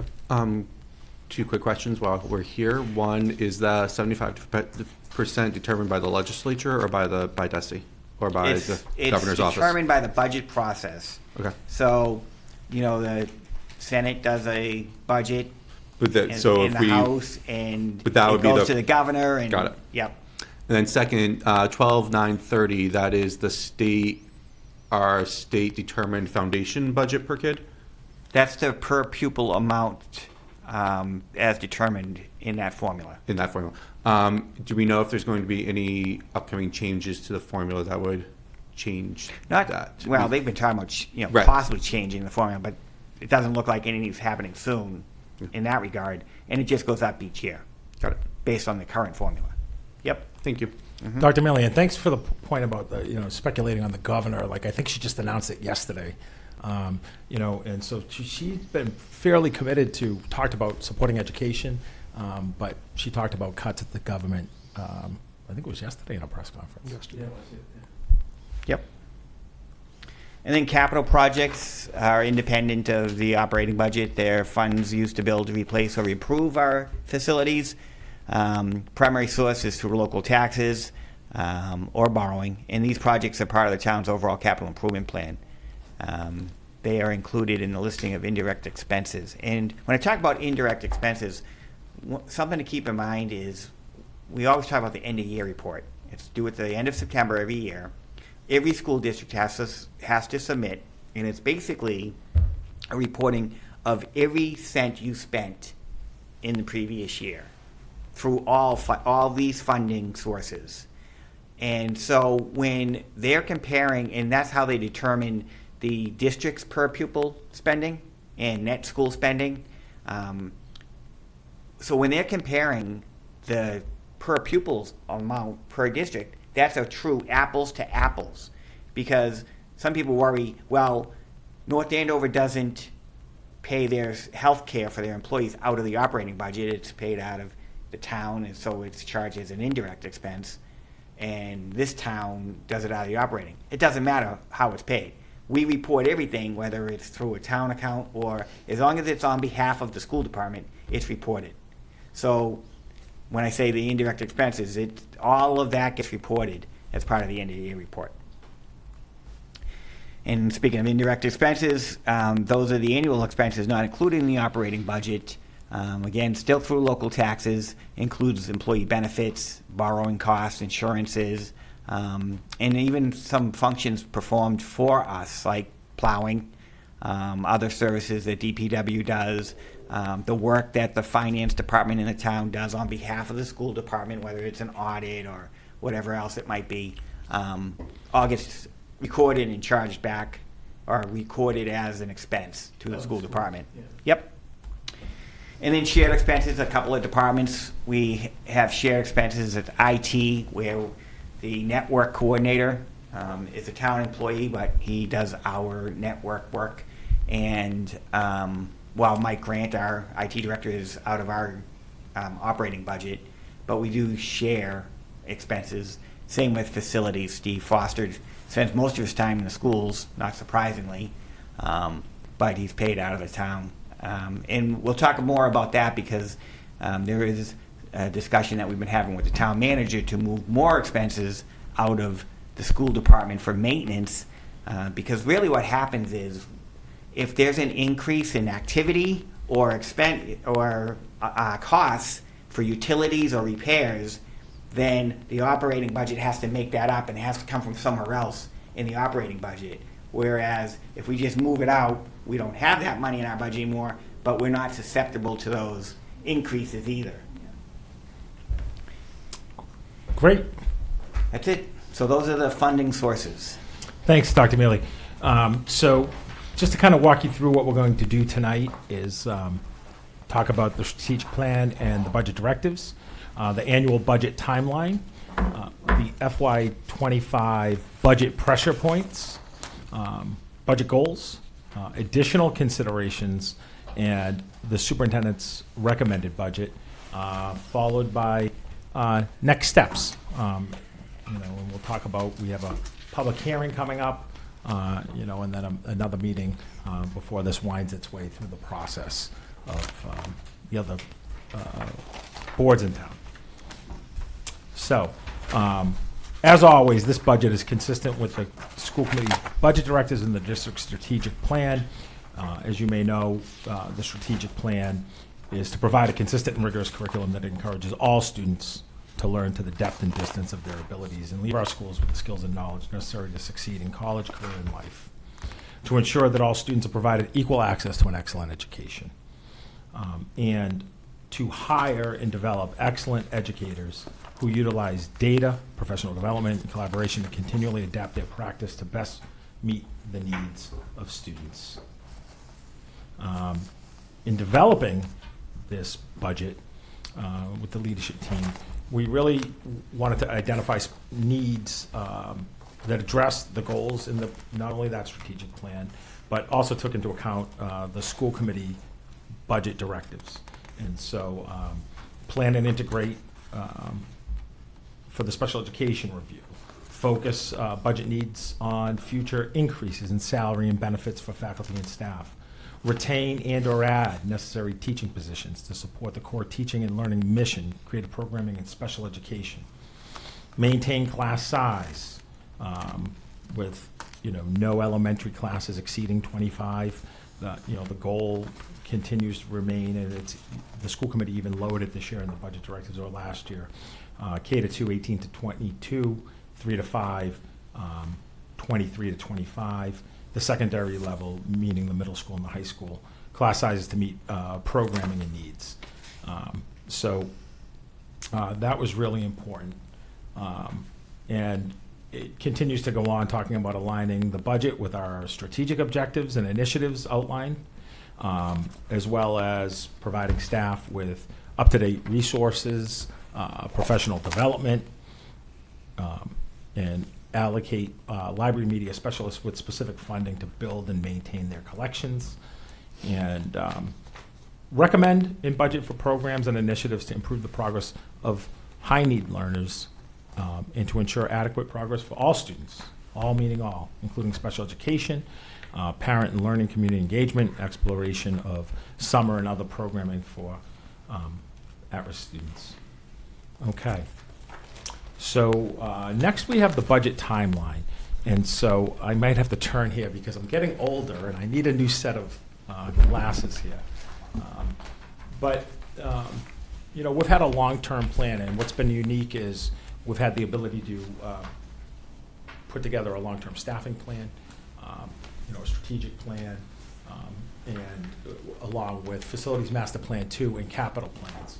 And you kind of see all of them coming together in North Andover in a way that I wasn't sure would be possible compared to where we were probably a decade ago. So if you recall, back in FY22, we were in the height of the pandemic, assessing that impact. We added high school positions to put in a new high school schedule, and we added the recovery services positions. And FY23 was a year that we, with those really that 31 staff or so that we added, teachers, special educators, 3 counselors across each level, you know, school psychologists, ETLs. It was, you guys recall, it was quite a list. You know, in FY23, we had really half operating, half grant funded. And all too often in districts, you see districts fall off a cliff. They have grant funding, the grant funding goes away, and all of a sudden, those positions are gone. So in FY23, we were able to get an increase, you know, that was larger than we had received in any other years. And we did half and half. Then FY24, the current year, we were able to transition in FY24 and add to the budget to include a little over $1 million in additional funding to offset the loss of those grants, which then completed our dependence on grant funding for the operating budget. And that was really big for this district. This year, FY25 coming up, this has been planned really as a level services year, you know, meaning we do everything in our power to keep those positions that we've been fought so hard to put in, but also it coincides with the coming online of building projects, and the middle school is really coming along. FY26, the first project, is the middle school, and the town, and we will fund to staff that new addition, renovation at the middle school, with the staff members appropriate to fill that. So that's already planned, you know, in the town. That's working really with the town manager, Dr. Mealy, and the team to be able to do that's really important, because many folks probably weren't here, but you know, in 2004 we opened up a new high school and we cut, I think, $3 million or something there close to it, and we had a brand new school with a lot more square footage and a lot less teachers and staff. And so it's really important to be able to do that. And then FY27, look at the future, as future projects come online, you know, what do we have to do to plan for that? So, all right. Next up, Dr. Mealy, do you want to talk about are these the pressure points we're on? Yeah, and you'll see these in the budget summary that we have later, but for 3B match, it's not necessarily a pressure, but when you look at the sheet and see percentage increase, it looks like a high percentage increase because we're going from 60,000 to 65,000. So it seems like a lot percentage-wise, but dollar-wise it's not. And that's just increased participation. In the contracts, we will match up to $250 if the individual contributes to a 403B, and more people have been doing so. Contracted services, supplies, materials, no surprise there. Continue to see the impact of inflation, although it does seem to be finally slowing down. We're just still playing catch up. Salaries, big term there is market adjustments. Those first years of the contracts that we negotiated included a pretty good size market adjustment to stay competitive, and as Dr. Gilligan mentioned, meet that budget directive of maintaining or keeping the staff that we have. Transportation is a contract that goes up each year, and the other part of the transportation why it says a large increase is anticipated is homeless transportation continues to go up at an alarming rate. The number of students and the costs of both are adding to the cost of transportation. And then, as I mentioned, the OSD had allowed that 14% increase in tuitions. So we're still playing catch up with that one as well. Do you anticipate a possible increase in busing fees? We're going to get to that. The budget as presented does not require an increase in transportation fees for the coming year. Okay. When you say going out to bid this year for the new bus contract, are we in the fourth year of the transportation contract now? That would be for the next school year? No, actually, that's just a cut and paste from previous year. The increase is occurring because of the contract we have, but got it. We're not going out to bid. Got it.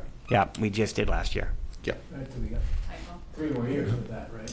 Correct. Well, it's a 3-year contract with our option for a 4th and 5th year. Yeah. So really, the budget goals, I think Dr. Mealy just mentioned, the salary market adjustments. I mean, really one of the key initiatives of this budget was to address the future increases in salary and benefits for our faculty and staff. We recognize their hard work, their dedication, and are committed to providing them with competitive compensation and benefits so that we not only retain terrific staff, but also attract and bring in talented educators to North Andover as a place that people want to come. We have a high retention rate, but as this becomes a problem nationally, less folks going into education, this was really important, and the school committee really achieved that goal this year. Additionally, adjust to the changing needs associated with post-pandemic student needs. You know, a lot of the same needs we know exist. They existed before the pandemic, but they were exacerbated by the pandemic. And we certainly understand that. Continue to pursue enrichment, equity, and assessment opportunities. We'll talk about that a little bit more. And continue to identify and address student need based on findings and recommendations from the multiple reviews. And I'm going to talk about that in a few more slides. Dr. Mealy, next slide. So this is what we were talking about with regards to the summary, the budget summary. And I'll highlight those that are not just level funded from one year to the next. So the total FY24 budget is $60,364,000, and we're getting an increase of more than $3 million. We're going up to $63,448,550 in the budget lines, and we'll talk about the review recommendation contingency. So for a total increase of $63,684, 5.5%. But where that occurs, like I said, 8.33 sounds like a high percentage increase, but it's at $5,000 for the 403B match. Contracted services, some of those aren't going to change, but a lot of them do, so we used a 3% estimated increase for inflation. And then we get to library books, again, 89.66%. That's huge, right? $10,000. So in addition to the $25,000 that's earmarked for us this year, we're adding $10,000 to the library books with the expectation that our librarians would determine the best use of those funds. Then we get to the salaries. I put a contingency in. Dave just mentioned, I'm going to be negotiating with the custodians. Alyssa will be heading up those negotiations. We'll see how well she does for us. But I put in a contingency of 5%. Those that were negotiated, the nurses is at 7% because it's only nurses in there, and that accounts for the additional 6% that the salary schedule will go up at the end of this year, plus expected column changes. Whereas for salaries professional, there are other positions in there, including non-union personnel, administrators. So that comes out to a total of 6% instead of the 7% it would be if it was only teachers. And then secretarial and clerical, based on the negotiated market adjustments, is a 5% increase. And the only other items that go up are the transportation, which is the contracted increase, and then a good size increase in tuition for out of district. You can see where we are increasing another 13.33% as we continue to try to catch up to the increases that have happened. Not all of our placements are private. This was only private placements. So this is a combination of that, and we look at the actual students that we have who are out of district and project, because they'll have some increases as well. The Crest and Seam and those. The 14% that was raised earlier is only for private placements? Correct. But it's a good part of our placements. Okay, so that's why the number can be less than 14? Yes. Okay. Yep. And as I said, that comes to an increase of 5.11%, and then it leaves $235,624. Dr. Gilligan mentioned the reviews that are happening. There's a slide, I won't steal his thunder, that has those. But that's what this is referring to, is we'll try to start to address whatever recommendations come from those. Yeah, so as of now, we're undergoing 3 reviews this year: an equity audit, a special education review, and a school security review. These reviews will provide us with valuable insights and recommendations that will help us improve our system. The findings and recommendations from these reviews are expected to come in throughout the course of the spring, some sooner than later. And so to prepare for the potential impact, I think Jim has said this number at least 3 times, Dr. Mealy, not that you stole my thunder. We have, in a level services year, been able to not only work towards, accounting for these pressure points, but put aside $235,624 for funding the first steps that may be necessary as a result of these reviews.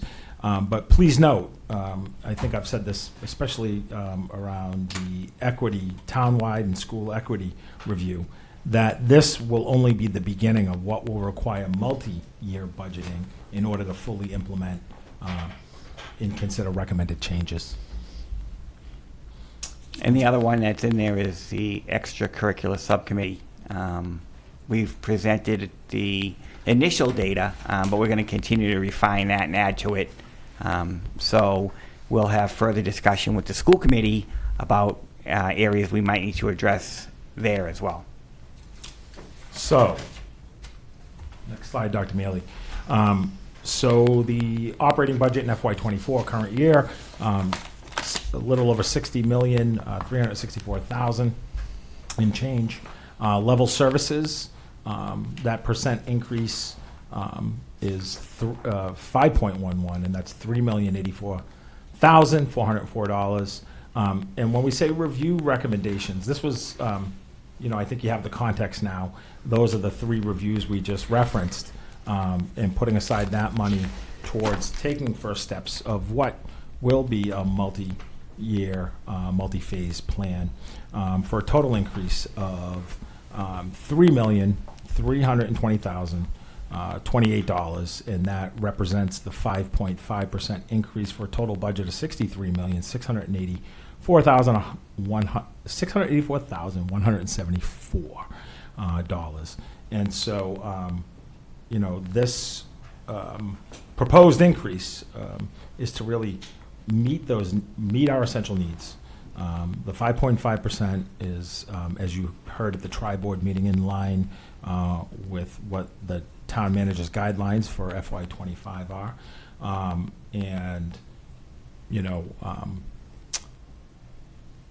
That is, that's the total overall. All right, next slide, Dr. Neal. Oh, All right. okay, so we've got, thank you. Superintendent's recommended budget is tonight. Obviously, we have a public hearing coming up next week, and folks can weigh in, at the public hearing. Also, additionally, if you have any questions from tonight, we may not answer them all tonight, but you can email Michelle McHugh or Dr. Mealy. Send us any emails you have. We typically compile those and keep a running list throughout the budget process. The school committee will take a vote February 1st and adopt a school committee budget. And the final budget adoption, after it winds its way through, FinCom, Select Board, Town Manager, will be at town meeting, and that's May 14th of 2024. And we're in 2024. I can't believe that. That's the presentation tonight. One question that might come up during the process is that during the tri-board meeting, the town manager revealed that it was 5.5%, but subsequently the GIC, which is, we participate with the GIC, they had anticipated rates going up 5%, and they announced they were going to be going up 9%. And the town manager indicated to us that she would maintain the 5.5%, even though the expense side was going up some based on that. Yeah, and so I think the other thing too is, I mean, we talk about it all the time, but just in case folks, not part of this budget request, just acknowledging the historic choice that the town made at town meeting to approve facilities master plan 2, which is ongoing, but that's the 26,000 square foot addition currently under construction at NAMS. As much as we tell parents, as much as we communicate podcasts, newsletters, I sometimes run into parents and they'll say, "What's happening at the middle school?" And I'll say, "Oh, yeah, well, let me tell you about the middle school." And as well as building a new Kittredge school being on track. And, that's really reflects the work of so many town leaders, staff, the school committee, volunteers over the many years. And this is the kind of project that represents a generational investment in the future of our children and community, and we are really grateful for that. Also, the collaborative nature of working with the town manager, it goes a long way meeting every Tuesday, so that we can figure out how to best balance meeting, the budget needs for the operating budget, but also plan for the capital needs and the facilities master plan as well. And we are really looking to continue to marry operating budgets with the capital plans, so that we can create the best environment for our students, faculty, and staff in the environment. Teachers to teach and students to learn. Thank you. All right, thank you, Dr. Gilligan. Do we have any initial questions? I know there's a lot here that we'll all want to absorb and start reading it earlier. I have a couple of kind of broad questions. Sure. And I don't know if we have this information now, but historically, North Andover has been on the lower end of our per pupil spending. And I know that in the last couple of years, our budget has increased. Do we happen to know where we stand now, or what we would look like with a budget like this? Do we know that offhand? I could validate that we were, we talked about this for a lot of years. I mean, Yeah. we were in the bottom 3% of spending. There were only 8 districts when I started as superintendent that were spent less per pupil than North Andover. And people find that really surprising. Yeah. In North Andover. And so what I can tell you is that, a good year in the past had been a 3.65% increase was my first year, I think. And that seemed on the high end for like folks, because 3% is typically level services bringing over what we have, right? And what's, say it was 3.5%. 0.5% on a $50 million budget is $250,000 total for new initiatives. And although they may have been one-time expenses that the town worked with the school department on, those weren't baked into the budget in I like to say perpetuity, but nothing's perpetual with budgets. So, the last 3 years have been, 4 years ago was we had a budget, but we also got, over $2 million in free cash for materials and supplies and staffing. And then we had a 5.34% increase, a 5.5% increase, and a 5.5% increase. So those are pretty historic. In terms of overall where that puts us, we can probably get that information, Dr. Gilligan. We haven't done it yet this year, but based on that, so Dr. Gilligan just mentioned the 5.34 and the 5.5. Those two moved the needle. We moved up. Right. And so we can find out where we are right now this year. I think that would be helpful information and hopefully good information to share as we have our, this is budget season, right? And then again, another broad kind of question, and I'm not a financial expert. I can scaffold any lesson put in front of me, but I am not a budget person. But I have learned a lot in the process. But I also know that historically we have been very conservative, and in the last negotiations, I think it was evident that part of the struggle was finances. And how can we put some safety measures in place so that we are not in a place where we are struggling to meet the needs of our teachers and pay them where they, at average, right? Because that was a struggle, and I'm not saying that it's not. I don't know. I'm learning, and I'd like to know how we can be a little bit more. I don't want to say aggressive with requesting finances, but it's a weird process too because it's January, and negotiations are once we get there or after the fact. So. And it doesn't necessarily have to be answered now, but I just kind of want to put it out there that I would advocate for are we asking for enough? How can we put in little bits more here and there? We have CPAC now requesting. I don't think historically we've funded CPAC, and so where does that money come from if we are going to do that? So there's just a lot out there, and I'm rambling. Sorry. So I wouldn't tackle the question. I can add a couple of things. So, with regards to CPAC, I know that Marcy has mentioned that they've always had the ability to request, and there's not a line in the budget, or it hasn't been in the budget in the past, but there have been purchases made for them. Something to put in perspective, though, regarding especially this year's increase. Most districts, when I go to conferences and spend time with assistant superintendents for finance and operations or business managers, whatever titles those districts use, a lot of them are looking at cuts and low percentage increases because Dr. Gilligan mentioned the cliff. Yeah. They relied on the money and didn't plan for coming out of that. Yeah. So we're kind of in a good position with regards to that.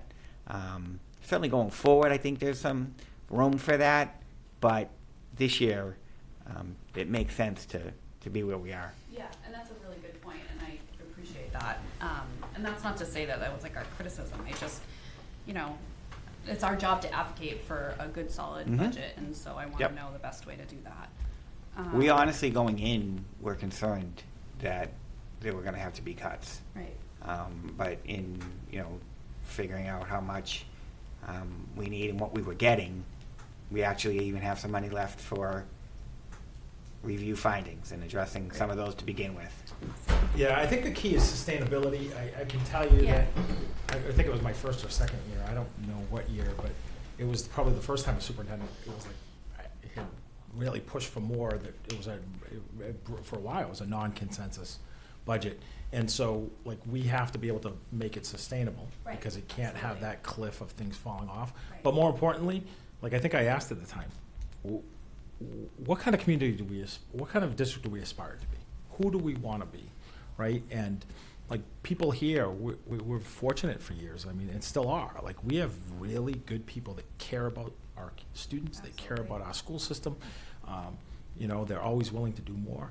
But it, you know, in terms of revenues and those things, like, just to put it in perspective, you know, I remember writing something for a previous superintendent, you know, saying, woo, all right, we're 0.25, we're adding this 0.25 position. Hashtag leading the nation. You know, and like, you know, as terrible as the pandemic was, and I won't you know, it impacted a lot of families in North Andover. And it impacted a lot of people who lost loved ones. But, you know, one of the things that the pandemic was able to do was put us in a position to accelerate our plans much more to where we would like to see us get. And we'll always be looking to improve continuously. But, I mean, it wasn't long ago, I was a principal, and we couldn't cobble together 20 working laptops in one school, never mind across the district, or have the infrastructure. You know, so, you know, it's a balance, and we can certainly, I think, you know, Jim and I have that data to plug in, kind of like where we have been in terms of spending per pupil. Yeah, I think that would be helpful to share. Thank you. Just one other thing that I want to make sure I let you know about is the fact that the town, the school department, most towns around us are operating in a deficit this year. The OSD increase we talked about, that wasn't in this year's budget. The decrease in circuit breaker funding, and the kind of inflation still taking effect. So we're working with the town manager. Like I said, they're in a deficit. They were already in a deficit before the storm hit, so that just made it worse. But we'll be operating, and we are operating in one as well. So we'll work with her, probably, you know, to try to mitigate that as much as possible. Go to FinCom to offset it at the end of the year. But probably the next meeting after the public hearing, we'll have a budget status report that projects what that will be. But just so when we come forward with that, I don't want to say, well, how can the budget for FY25 be okay and there's a deficit this year? That's why, because we've included those increases into next year's budget. Yeah, and Jim, that's a really great point. I think what's really critical there is, you know, there are a lot of districts that said, oh my word, like, we're going to cut 8 positions of X, Y, and Z for this current year. And we knew, like, where we were, that we needed those positions moving ahead here this year. So Jim probably said it better than I did on that one. I want to say something that's somewhat related to that. One thing that jumps out at me that I would worry a little bit about is the review recommendations line, and whether that's really going to be enough. Yep. Because we don't really have a basis for estimating that I would be aware of. And I'm wondering if you guys, I mean, I realize I know how you calculated that, right? It's what was left. But I guess that's something to think about, right? Is there some way to get a handle on that? Maybe there isn't, but, right, we have 3 reviews coming. 4. 4. There's the special education review findings, the equity audit, security, and the extracurricular. Oh, right, that's right. Yeah.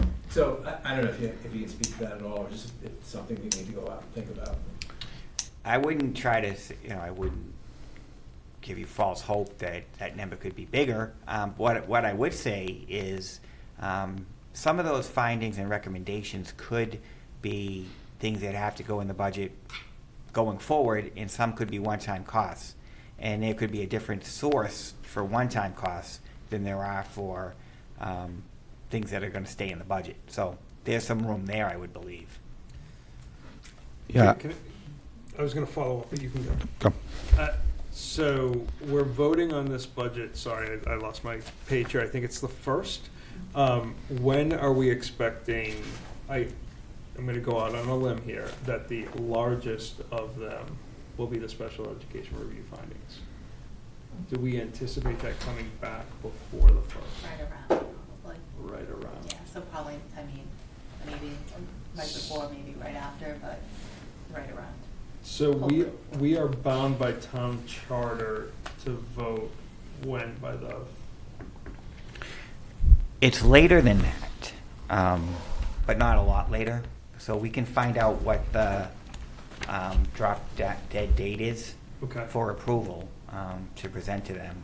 So let's see if we've got any wiggle room there. I mean, I would hate to vote on a budget and have that come in on the 2nd. Mhm. Yeah, that's a really good. Yeah. Right. I No, agree good- with that. Yeah, me too. And I know that there is a date in the town charter, I don't have it memorized.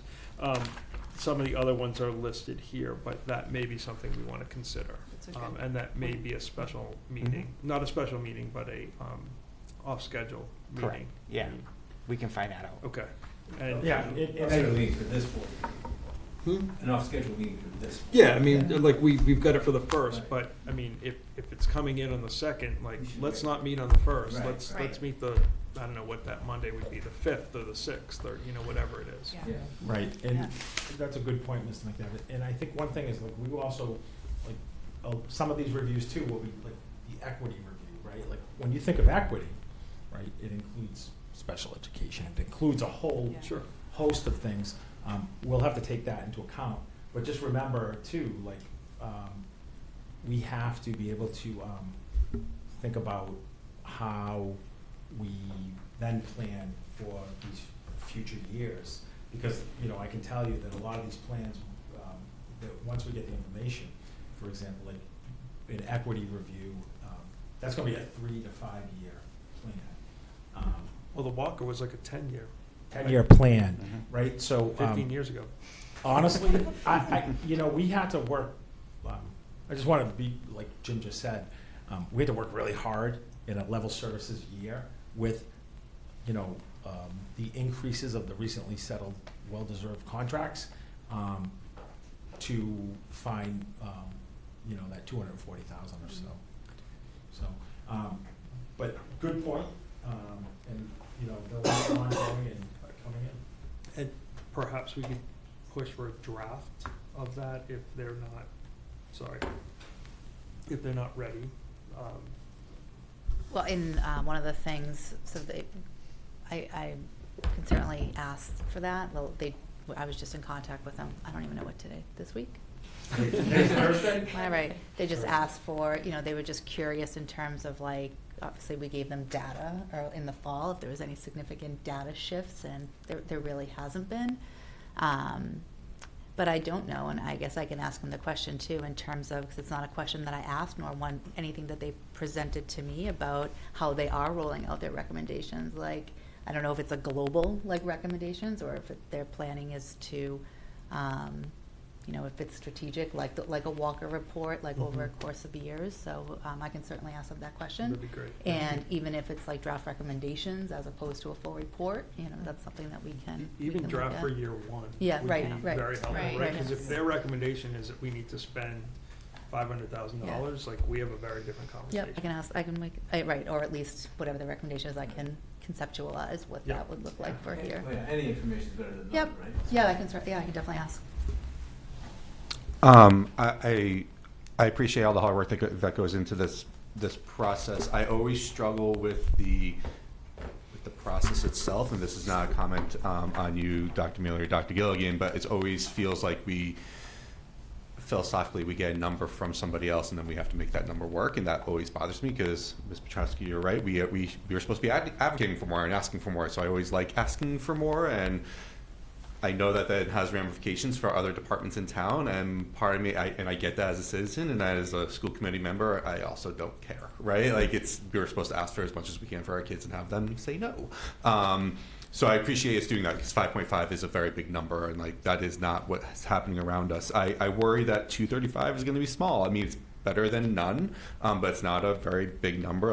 But we don't know what we're going to be looking at in terms of plans, and that there is probably more opportunity in the following budget when the salary increase for teachers is only 4, or whatever the next number is. This year it's 5.5% or so. I just like this.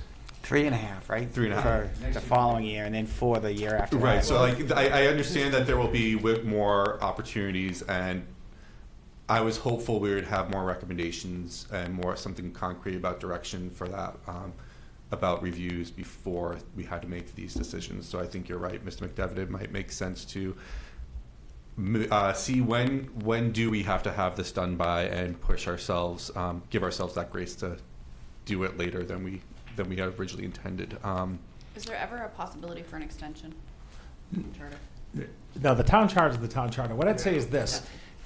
I think it's not either or. It's not like, two things that are like mutually exclusive on the end. As we work within the allocated funds we have, we may say, you know what? These recommendations have come in from these 3 reviews that say X, Y, and Z, and we may have to make some adjustments within existing allocations of staffing, depending on need. Mhm. Does that make sense?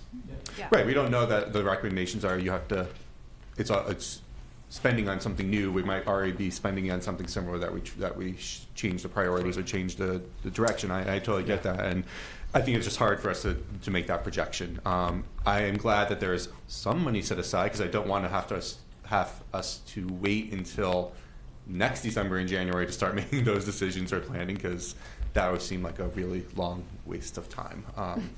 So like part of me is happy and part of me is like, ooh, that's not quite what we want, but we don't know. So I'm conflicted. I also think just in terms of, it is January, we're talking January, February, when we receive recommendations for everything, there also has to be an There's implementation plan. Like, so, Yeah. Yes. and to the point of, even if it doesn't come out 1 year, 2 year, whatever, I think that's our job to have that discussion of like, what are the priorities? Because there's only so much time to do planning from now until September, And sometimes when you have these yeah. reviews, they're going to make some Yeah. recommendations that you're like, well, I've seen these in other places, like, well, what you really need is a new building. Right, Well, right. that, like, Working on Check. it. yeah, well, like, Yeah, working on it. there's things that are not, like, Done. you can't do I say to instantaneously, kids, right? 2029. we say to kids all the time, like, that's a really good idea. Now, what's the Thank plan? you. Like, so there's difference between. Do you have a check for $50 million?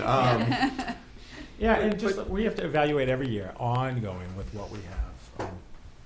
Whether it's a special education review, or anything with security, or with the equity. Like, we have to constantly, because needs change too. Needs can change in terms of what we have to do. Yeah, and my last 2 more comments than questions are, one, yes, CPAC has been able to request money from the special ed department to do things, and that's the way it has existed. The question I have then is that the way it should continue to exist? Should there be a different way or different mechanism for CPAC to have money available to do the things that they want to do, that cleaner, like, should there be a line in the budget for them? I don't, like, that's just a question I have. I'm also wondering about strategic plan. It's been the same here. Like it said, now it says 21-24, but it's the same strategic plan we've had for several years, and I would like to. So we've been working really hard, Joe, and I don't mean to cut you off, but we're thinking the same thing. We were going to come to the school committee in December with an update. That said, we thought it would behoove us to say, let's get all these recommendations in all these different areas, and then let's incorporate that in the spring moving forward. And I feel like if the district is going to have a plan for where we want to go in the next several years, that is a conversation that we as a committee should be collaborating with you on. Like, that feels like part of our job, right? Is to set that vision of where we're going to go and have input into what the plan looks like and what the goals are, because that's, I feel like, what we are supposed to do. Well, that's what we plan on doing. Great. I want to add one other question. Does anybody know, beside the special ed review, does anybody know the schedule on the other reviews? Yeah. Well, the townwide equity review, that will be really ramping up. And that will go all spring. That will probably go for a while. They have a schedule. They're waiting actually for the report to come in. One of the reports coming in on the town side. I think they were working with root cause out the door. I forget the name of the company, that was doing some work prior to us awarding the contract.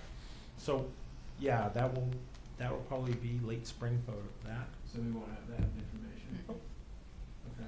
Okay. The extracurricular committee is kind of a living document, so to speak, in that we'll continue to add to it, and if there's requests, we can incorporate those into it as well. It's just kind of a resource of the information, the data, and we can augment it as we see fit.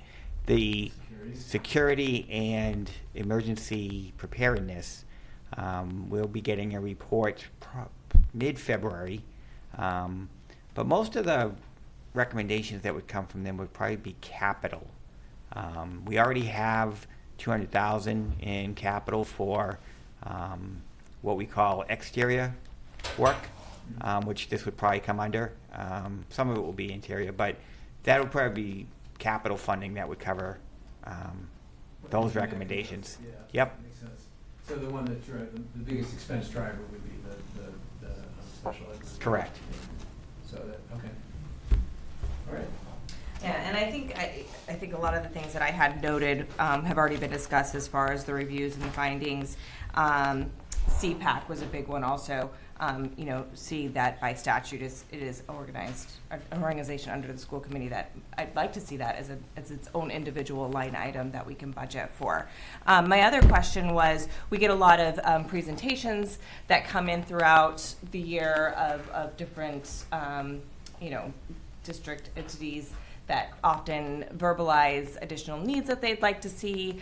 For example, I know Atkinson had a program that they were implementing. The principal was looking for some additional funding for a position to assist in that. Are those taken into consideration when making this budget? And how do we know that? How do we see that? Well, the principals, we meet with the principals. Right. So we're putting it together. And they're meeting with their councils. Okay, and they're still verbalizing, that these are the needs that we need and what they're being budgeted for. The principals are really strong advocates for their needs. Our goal really, it's sometimes finding that balance, right? It's not just what's in front of your face, like it's on a yearly basis, how do we meet our needs? Because they come up. So like we might have a group come in, for a presentation, like this is awesome, yet we try to, throughout the course of the year, bring in all the different, things that are either going well or might need more. So are there any needs or positions that were asked for that have been shelved? Well, we've at the 31 positions really encompass a wide variety that we've added in the last couple of years that are now in the budget.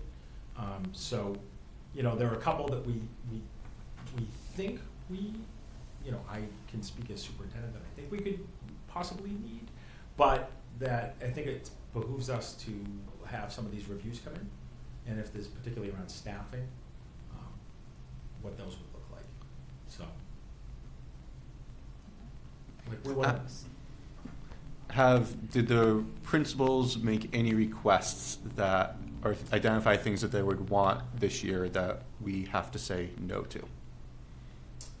I wouldn't say that, in terms of like staffing, like Beyond staffing? No. No.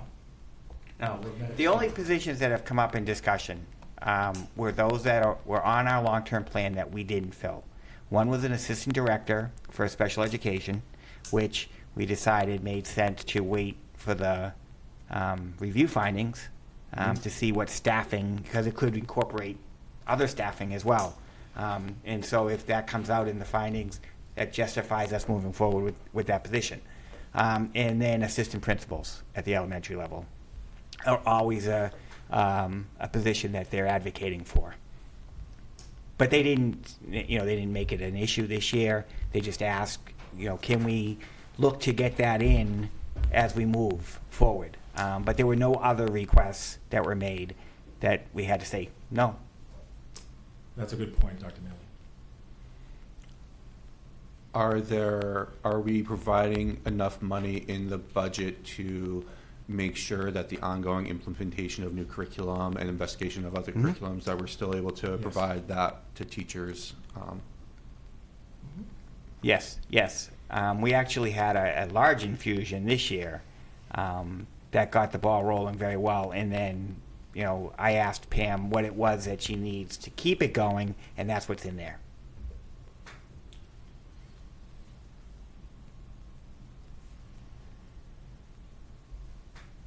Okay. Anyone else have anything right now? We can always ask more next week. Right? Yeah. Between now and then, if we have individuals with questions, we can always email. Right, especially if it's a question that might require some research. It's great to get that in advance, and we can bring the answer to the meeting.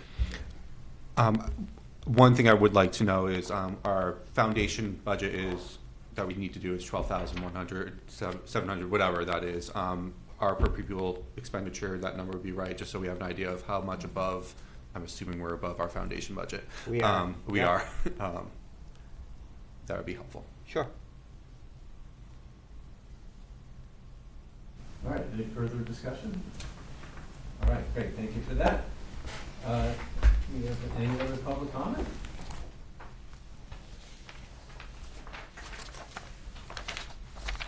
Hi, Sasha Weinrich, 21 Sawyer Road. I just have a question I know potentially will not be answered, but where can the public find and review the detailed specifics of the recommended budget? On the website. Specifically, like line items of each, very detailed. Is that available? So the what I showed you here is the summary, and then there's also a version that has every single line item in the budget rolled up underneath. Will that eventually be attached to the agenda, or It will be, because the Okay. budget book, well, it will be online as part of the budget. There's a table of contents, and the links to those are on there. prior to the public hearing? Yes. Perfect. Yep. I think Thank you. they're They are? Yeah, I think they're there now. This whole thing is up This there. whole thing. Okay, is? it's already. Yeah, it should When I be. looked, it wasn't before. yeah. Great. If you go to the agenda Yeah. that Michelle sends out, you should probably get that, right? Mhm. And then you click on the Nat. You have to click a couple times, but you can eventually get to it. Okay, thank you very much. But anybody who didn't get it emailed to them can still find it on the website, the Correct. agenda and Right. the links. Great. So Yeah, the it's general not on public the can go website. and look. It's definitely on the agenda, and it'll be on the website. Okay. That's, we're good, okay, thank you. All right, I believe we are, next meeting's scheduled, the public hearing is Thursday, the 18th. We'll be part of that meeting. Just a quick question. I'm not anticipating a massive crowd, but we have sometimes moved that to a different location. We may want to see how many questions come in. Yeah. And A lot of maybe what- on yeah. the A lot of what comes in, we- 15th, 16th, decide if we need to move to like either the middle school auditorium or somewhere else. We've had pretty big crowds for, not in a while, but. Yeah, we can certainly consider it. No, keep in touch on that, right? We need to move, we can move. All right, so that concludes our agenda. Anyone would like to move? Motion to adjourn. We'll go this way. Yeah. Mr. Hicks, you get the first vote on this one. Yes. Mr. McDowell. Yes. Ms. Conley. Yes. Mr. Brown. Yes. What am I saying no? Chair votes yes. We are adjourned.